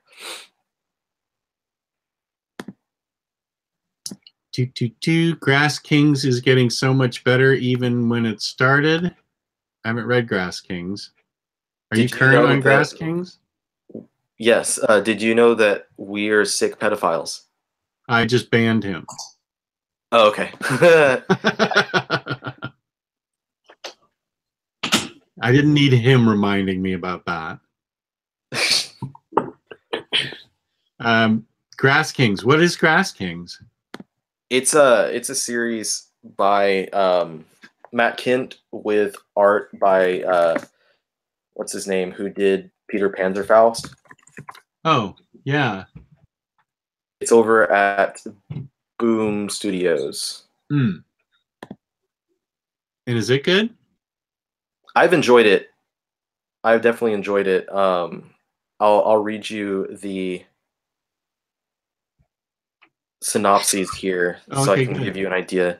From New York Times best-selling writer Matt Kindt and Peter Panzerfaust artist Tyler Jenkins comes a rural mystery series chronicling the tragic lives of the Grass Kings, three brothers and rulers of a trailer park kingdom, a fiefdom of the hopeless and lost, of the desperate poor seeking a promised land. Eldest brother Robert leads a grief-stricken life, having lost his daughter to a tragic accident, followed by his wife disappearing one morning, never to return.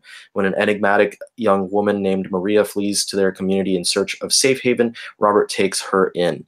Will his decision lead to ruin and retribution, dooming the kingdom? Perfect for fans of True Detective Season 1 or Scalped. Anything trailer park, I'm in. So Peter Panzerfaust never got the love it should have. I am definitely in on that. Has that been collected yet, or is it still out in singles? Oh, Grass Kings, yeah, there's some collections out there. But I was gonna say I'm so upset about Panzerfaust not getting the second deluxe edition. Right. Like, I was championing that series since issue number 1 came out, because I remember IGN releasing an early review, and the description alone, or actually just the name alone, I was like, fuck yeah, that sounds amazing. So I went out and bought it, and I loved it so much. And then I got the deluxe edition, and then I waited for the second one, and then it got canceled and never is going to happen. They finished it though, right? The series had a proper ending. Yes, yeah, it ended. The series ended. It had a really good ending too. I guess I'll rebuy it in paperbacks instead, so I can have it all in one format, because that was a really great series. Wait, what are we talking about? Peter Panzerfaust. Oh yeah, that was a good series. It never got the recognition and the love it deserved, though. Let's see. I have not read Oko. If it's even remotely manga-ish, then you know I haven't read it. But these two guys might have. No. I have not. I'm reading Haikyuu right now, the volleyball series that Hong keeps talking about, because I was like, okay, I'll go ahead and read it.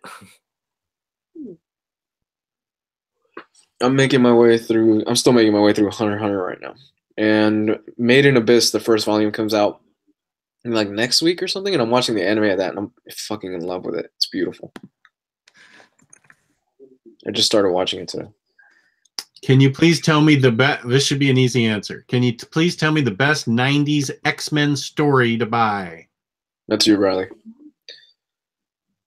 90s is like the blank of the X-Men memories or X-Men info that I have. Like I know like 60s, 70s, 80s, and then 2000s and forward. In the 90s, I guess Age of Apocalypse. I know all of it. Yeah, I was gonna say I know Age of Apocalypse, and that's about the length, the extent of my 90s X-Men knowledge.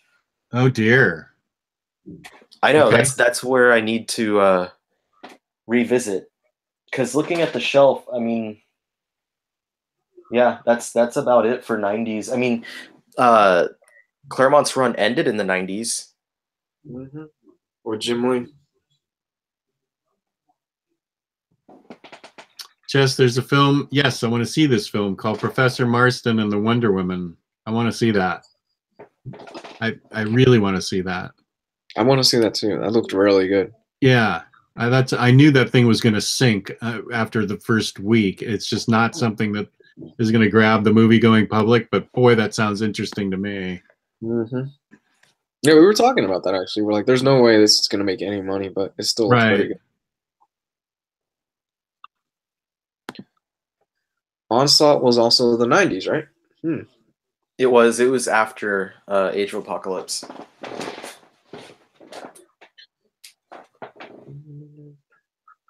So are you going to be on tomorrow night, Riley? Monday night for Halls and Reads? Or are you going to be on Thursday night for some as yet to figure out topic?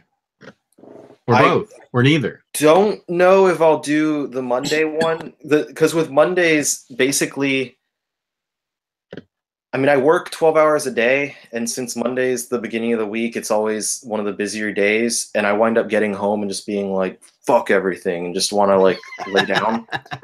I know that.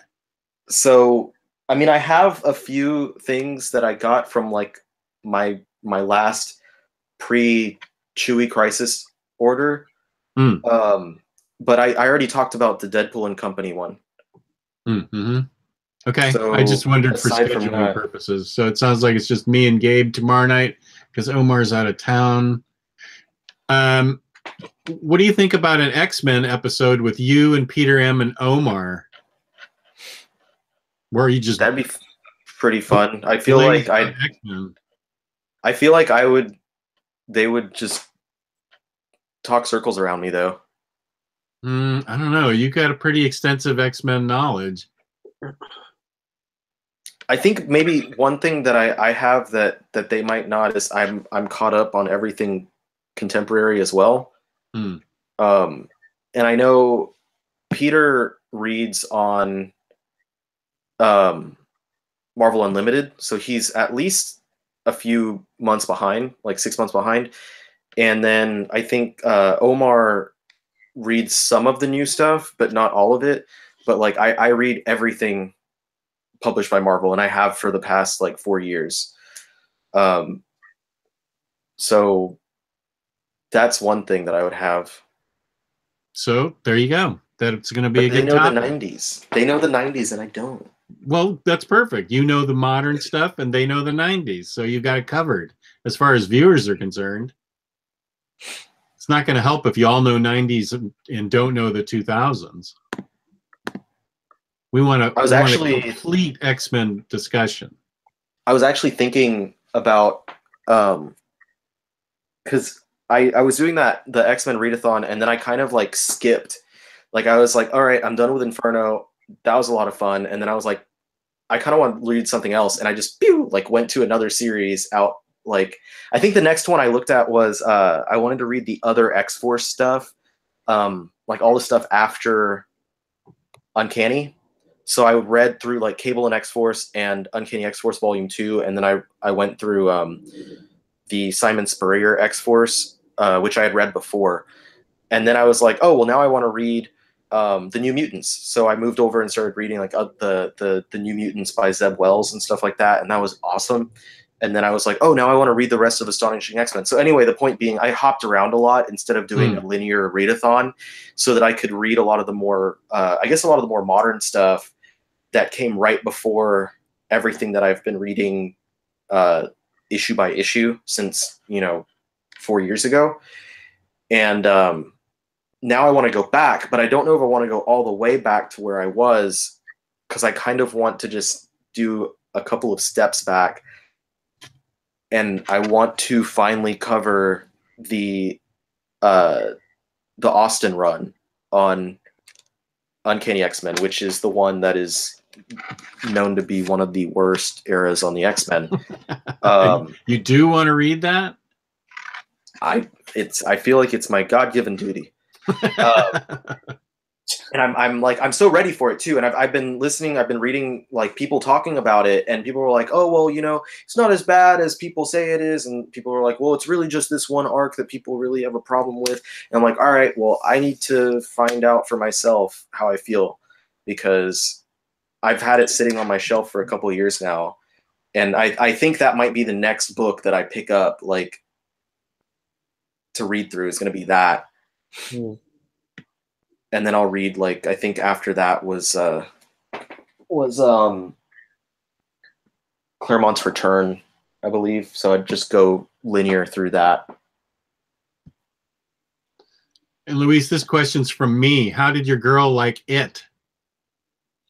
Oh, she enjoyed it. I still have to see it. She really, really enjoyed it. She fell asleep actually the first night we started watching it, but she just got out of like an 8-hour shift of work, so she was exhausted, and she was terrified. She didn't want to see it at all, and she sat through it all and she enjoyed it. She said it wasn't even that scary. She found it kind of funny. I want to see it. I want to be really scared. It's good. It's really, really good. Okay, good. That was my wife also said that she didn't find it scary. She was like, it was good, but it wasn't scary. It was just kind of spooky. It has its unsettling parts, especially the opening sequence with Georgie. I'm reading the book right now, and based upon what I'm reading from the book compared to the movie, I'm a bit disappointed with some of the changes they made with some of the characters, especially with the way how they handle Mike Hanlon. I think they take they make Mike Hanlon in the movie kind of a secondary character when Mike plays a much more prominent role in the book and versus in the series. They give what's that fat kid's name? They give Mike's the thing that Mike does to the fat kid, Ben. I think his name is Ben. And I was kind of disappointed. But other than that, it's a really good movie. Compared to the book, they really nailed a lot of the stuff from the book, and I'm glad they changed one of the big things from the book that a lot of It fans really don't like. The comparing the book, which I've read a grand total of 9 pages of, and the new movie and the original TV miniseries. The book and the miniseries they mix the adult and child segments, like it's being told by the kids as they're adults, but in the movie it separates them, and so all of the kids stuff is in the first movie, and then all of the adult stuff will be in the second movie, maybe with some flashbacks. So it really changes the dynamic of how the story works and how some of the characters appear. Like, I think that in the original, with Tim Curry, Mike's character is more prominent as an adult than he was as a kid. Because I remember as I was watching through that for the first time, I was like, I don't feel like Mike was really that close to them, like really that close to them. But for some reason, he's the one that's pulling them all back together. Yeah, and that's also something that they did in the movie where I feel the same way. I feel the same way with the new movie, that Mike comes in and meets the losers probably about halfway through the new movie. I was like, I don't feel that he's as close to them as he is right now, which is why I understand why they decided to give that character arc to Ben, where Ben's going to be the one, I'm assuming, in the second movie, to call them all back to Derry. Because it makes sense, because Ben shows up much earlier on in the film in regards to the losers group. He shows up earlier on than Mike does. And Ben is an outsider. He's just came to the town. So again, I get it, but I think that Mike was one of those characters that they have so many characters, they have to introduce them, they have to kind of get their arcs down. He was one of the ones that was unfortunately left a little bit more to the side in the new film. Can I read the Ladron Cable run without having read Cable before? I don't know what that is. I don't either. I don't read Cable except for X-Force related. That's probably. I mean, if I don't answer the question when I first see it, it means I don't know the answer. It doesn't mean you should caps lock scream it, because I'm not going to know the answer because it's in caps lock. Oh, well, he caps locks everything. Sorry, John, we can't answer your question. Whether it's nothing. That's more of a Gabe thing, I think. Yeah, Gabe would know that. Like, that's what I'm like. Gabe or Peter or Omar could probably answer that one, but that's 90s, and I've also just never really cared much about Cable.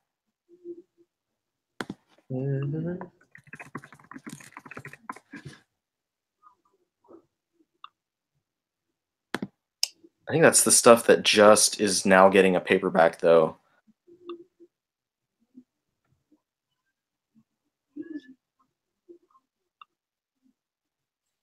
I want to read the Lady Deadpool issues in Deadpool and Company. That's Merc with a Mouth.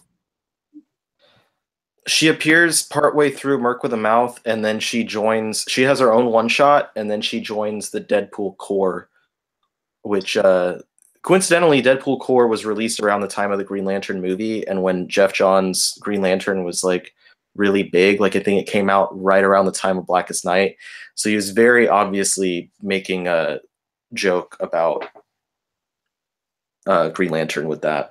Do you remember when that run was at its height? You would go everywhere, you'd see Green Lantern, Red Lantern shirts and stuff like that all over the place. Yeah, I have a Black Lantern shirt and I have a Blue Lantern Flash shirt. Ooh, that I would wear. Blue Lantern Flash. I love that part. Blue Lantern symbol with the Flash logo behind it. That's boss. Yeah. That was one of my favorite parts of the run, where they can deputize somebody else. I was like, oh shit, that was really cool. Yeah, I remember like when I was at school, like I was in school and I would be on campus eating lunch between classes, and I would see people walking around campus with different Lantern Corps shirts, and I'm like,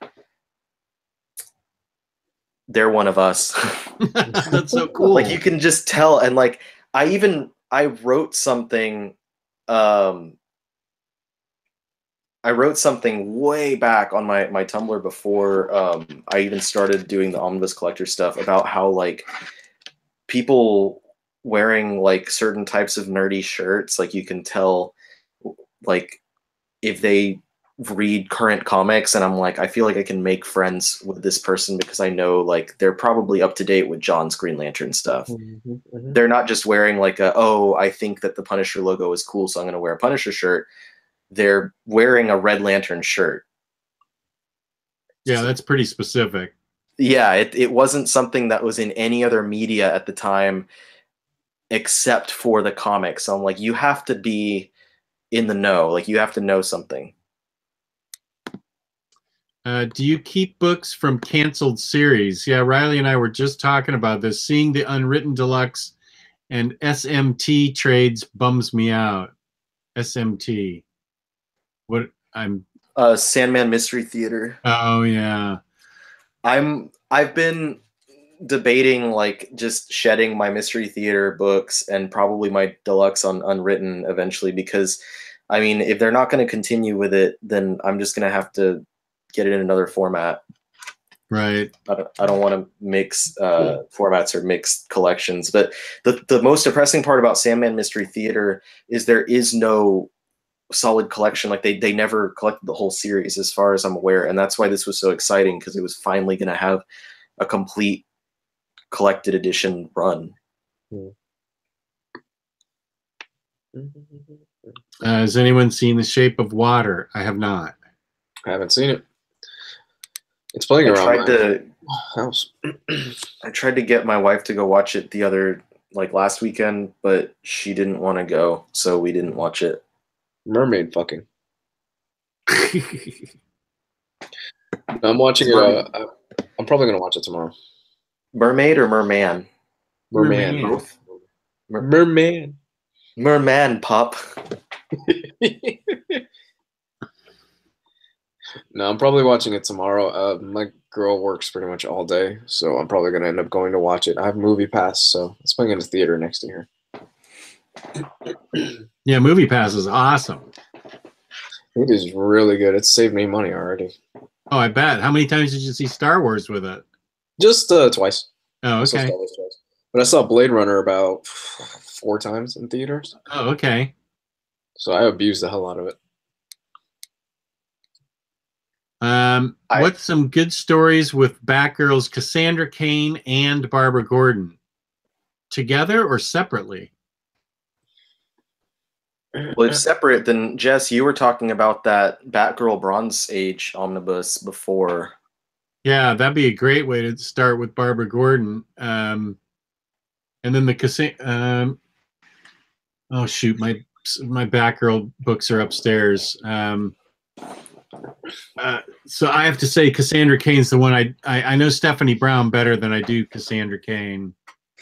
I don't know much Cassandra Cain, but I know that they're releasing those trade paperbacks of her run. And right. If you want to get some of like Cassandra Cain's, I guess you can say, origin, like the older stuff with her, she appears in No Man's Land. So that might be a good one to grab. But as far as Barbara Gordon, I never read this, but I know that Gail Simone's run from the New 52, a lot of people dug that. Yeah, I did too. And then the run after that, the Batgirl of Burnside run, a lot of people enjoyed that, but I thought it was really boring. So I won't personally recommend that one, though it had good art. So Cassandra Cain's got some trades coming out? There's a current series of hers that I think has 2 volumes released. Okay. But I think there's been some concern over it taking too long for the next volume to be announced. So I'm not sure if that might be. It might be either just really delayed or it might be on the chopping block. I have no idea. Mm-hmm. But if you want current Cassandra Cain, she's in Detective Comics by James right? Yeah. Tynion. God, that's so As good. The orphan, not as Batgirl. His Detective Comics is so good. Yeah, it really is. It's a Batman team book. I haven't seen this. I'm going to have a lot of time to watch television. I'm getting my foot operated on it. This is me saying this. I'm getting my foot operated on Tuesday. I need to have some surgery done on my foot, so I'm going to have tons of time where I'm supposed to have my foot elevated, and that's perfect television watching, which leads me into this question. Have you guys watched Robert Kirkman's Secret History of Comics documentary on AMC? Nope. Anything with Kirkman's name on it, I tend to shy away from. Even if he hasn't written it, even if he's just hosting it? Even if he's hosting it, I just don't like it. I want to watch the new Amazon Philip K. Dick thing, the anthology series. I know I want to see that. It's like Twilight Zone, only they're based on Philip K. Dick stories on Amazon Prime. That's a thing? I didn't know that was a thing. Yeah, it just came out like this week. I'll check that out. Yeah. I want to see the toy documentary too. The Toys That Made Us. Yeah, exactly. I need to see on that. Netflix. Yeah, I started watching the Star Wars one, and then I forgot about it. But I've been watching presently Tiny Toons because yes, it is on Hulu now. Mm-hmm. And it's pretty great. Yeah, Tiny Toons was great. I actually Tiny Toons? No, this is the original run. Okay. And I didn't realize it, but both Paul Dini and Bruce Timm worked on Tiny Toons. Mm-hmm. And I never knew that. So that was really cool for me to find out. What was I going to say? I had a conversation with my wife the other day. We went out to dinner on Friday night for our anniversary, which was on Thursday. And I got a little bit of drink in me, and I'm a lightweight, so a little bit of drink gets me a little bit of drunk. And we've seen that. You guys saw me go pretty heavy though. Like yeah, we did. I drank a good amount of whiskey that night. But anyway, so I got a little bit drunk and I started opening up about stuff, and I started talking about like having kids and stuff. And I was like, I know you call me out a lot on watching cartoons. And she literally like last week or 2 weeks ago was like, why are you watching a cartoon for 5-year-olds? Because I was watching The Amazing World of Gumball. And I was like, it is not for 5-year-olds. But anyway, I was like, I know you've called me out for watching cartoons and stuff, but when we have kids, like I'm going to be watching cartoons with our kids and like enjoying it and not sitting there like, why do we have to watch this shit again? Like, this is so boring. Like, I'm going to be like, hey, there's a new episode of whatever out. Like, let's watch it. Like, and get excited about doing stuff with my kids. And going to see movies too that are great. Yeah. Like I was like, it's going to be awesome. Like we're going to be besties. Yeah. Totally. You don't have to be the creepy person that sits in the back of the theater watching Paddington 2. Mom, why does this man have a hoodie? Just come here, sweetie. Just come here.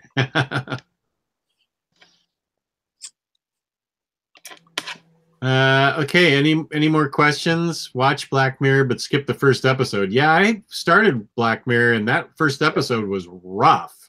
The pig fucking? Yeah, I didn't make it halfway through. I'll give it another chance, but I did not let my wife, because I told my wife that she should. I told my wife that she should watch Black Mirror. But I was like, I'm not going to watch the first episode with you because A, I don't want to watch it again, and B, it's going to turn you off from the series. Oh, so should I just skip it altogether? Yeah, I would. It completely turned me off to the entire series until last week when I sat down and I was like, well, these are all standalone episodes. So I said, fuck it, and just jumped into season 4 since so many people were talking about it. And the first episode I watched was Crocodile. Fuck. God, the ending of that. It was something else. But season 4 is actually really good. Some of the episodes I saw were really, really good. I enjoyed what I saw.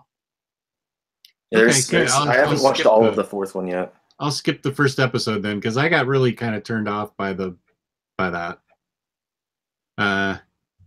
Okay, good. I will definitely start with the second episode then. Or I mean, it's anthology, so you can really whatever skip around you think is good. Mm-hmm. Yeah, go start season 4. You can start with season 4. It's actually not bad.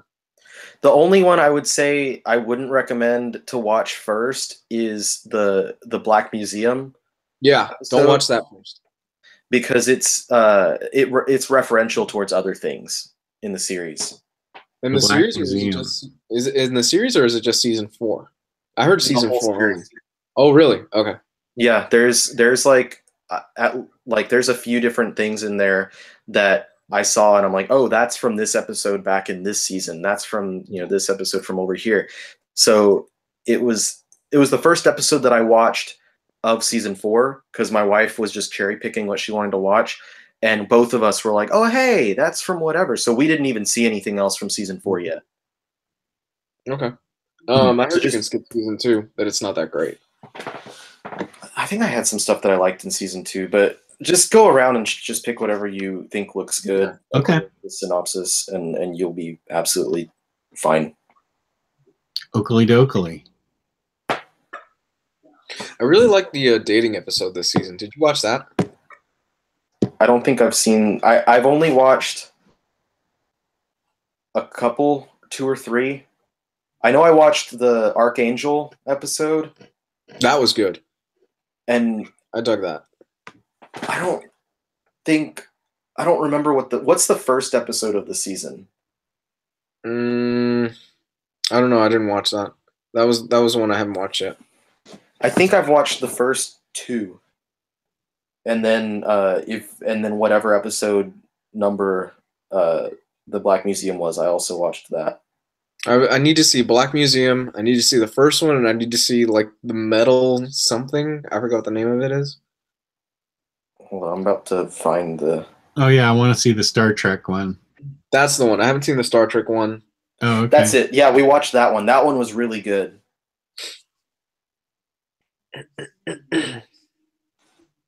Yeah, we watched. Hold on, here it is. Yeah, the first episode, USS Callister. Second episode was Archangel, and we haven't watched Crocodile or Hang the DJ or Metalhead, but we watched Black Museum. So I'm missing 3, 4, and 5.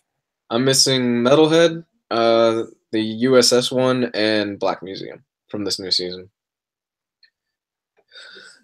Crocodile's fucked up. The ending, like that, left my jaw on the floor. I was like, "What?" You guys are getting me revved up for season 4. I know that. Oh man, I'm looking at what's on season 2. I liked all 4 of these. All of these were really good. How many episodes? Season 2? Season 1 is 3 episodes. I liked the second and the third ones a lot. Season 2 is 4 episodes. All 4 of them were really good. Season 3 was 6 episodes. And I think there was like maybe 1 that I wasn't crazy about, not because it wasn't good. It kind of lost my focus. But the first, I think John Hamm is in one of the season 2 episodes. Yeah, I think he's in the last one. Episodes 1 through 4 of season 3, I all thought were fantastic. 5 and 6, I didn't think were the best, personally. And then season 4 so far has been good. Here's a Punisher question for you. What is the best Punisher stuff to read minus Punisher Max? I've always been partial towards Remender's insane Punisher material. Oh, yeah. Okay. Franken Castle.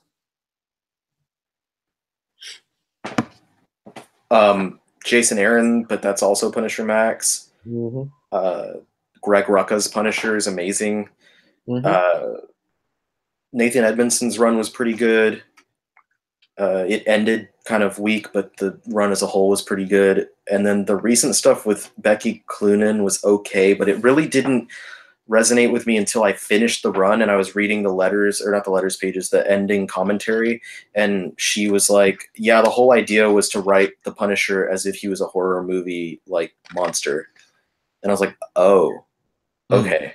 And then thinking back on it, I was like, all right, well, the run still was not great, but that makes it a little better. And then the new stuff by Matthew Rosenberg, where the Punisher gets War Machine's armor, is fucking insane. Yeah, what's the deal with that? Punisher now is rocking the War Machine stuff? He basically, Nick Fury Jr. is like, hey, what up? I got a mission for you. And he's like, okay. And he's like, okay, so what we need to do is, in the aftermath of Civil War II, S.H.I.E.L.D.'s been disbanded, so all the S.H.I.E.L.D. properties are thrown around to different places. I need you to go get some S.H.I.E.L.D. shit for me. And he's like, all right, cool. And then, I mean, Punisher's not like, all right, cool. He's like, I don't want to do this shit. This is dumb. And he's like, well, you have to. He's like, okay, I guess I'll do it. And then he's like, but first I need you to go get this.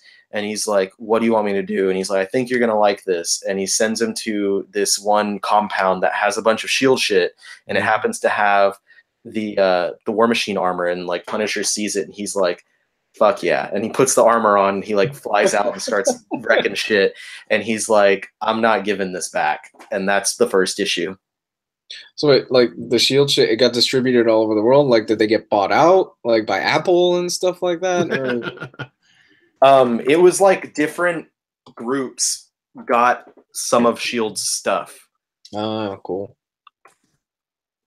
You see War Machine rocking the Apple logo on his chest.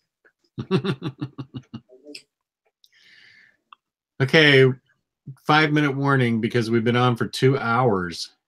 You're 2 hours. Huh?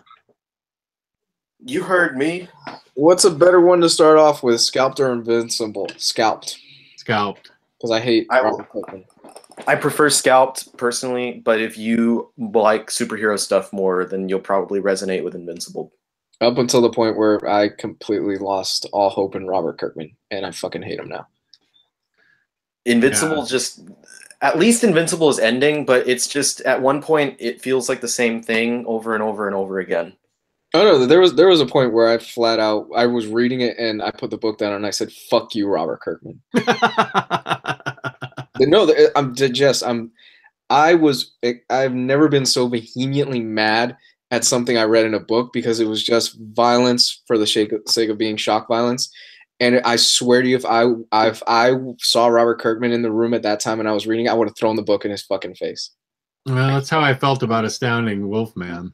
I can't stand him as a writer and as a person. I've heard podcasts and stuff like that. He just comes off as a huge ass. Okay.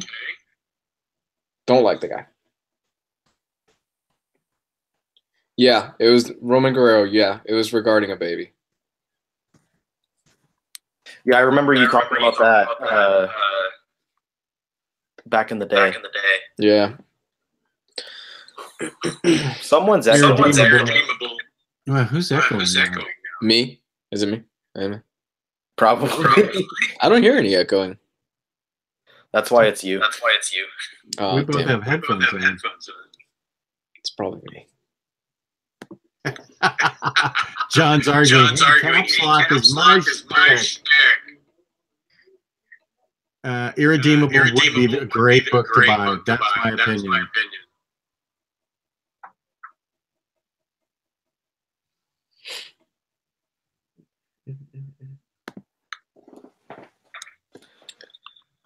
Well, I guess we can wrap it up.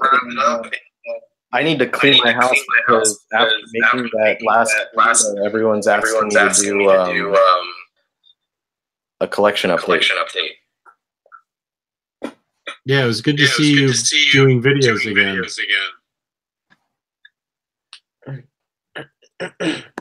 There's a lot of instant gratification. As soon as I posted it, people were like, "Holy shit!" Okay, Luis, where can they find you? You can find me at Comics Guide 101. I haven't updated in a while. I need to. I'm going to be sitting down and working on a video for the remainder of the day, pretty much. And yeah, Twitter, Facebook, all that stuff, Comics Guide 101. And I'm in the Omnibus Collectors group on occasion. I talk in there. How about you, Ryleymo? You can find me back on my channel. I just updated with a new video. If you're not a fan of Deadpool, you probably won't care. And you can find me on the Facebook group. And actually, I have a very long article that I just need to edit, and then it's going to go up on the website pretty soon. Okay, awesome. You can find me. OmniDog. I'm talking this way because of the echo. On YouTube. At OmniDog. You can also find me on Instagram. OmniDogs __ Vault. You just did a worst of video, didn't you? I'm sorry? You just did a worst of video, right? Yeah. I did books that you shouldn't spend your money on. I did a two-part video. Yeah. Don't spend your money on these books. And my daughter and I just did a review yesterday. That was fun. Alrighty, this has been great having the old gang back together. Peace out, guys. Bye. Peace and love. Thank you for watching. Please subscribe. Please hit the like. Because apparently that's really important to hit the like thing. The little thumbs up dude. I just hit the like thing. Are we nice. still on iTunes? Has that been updated? The iTunes stuff? I think we're still on a podcast through iTunes. But has it been updated with the recent stuff? That I don't know. Yeah. We'd have to ask Gabe, right? He was the one that did it? Yeah. All right, we'll ask him. Alrighty. Take care. Brush your hair. Bye.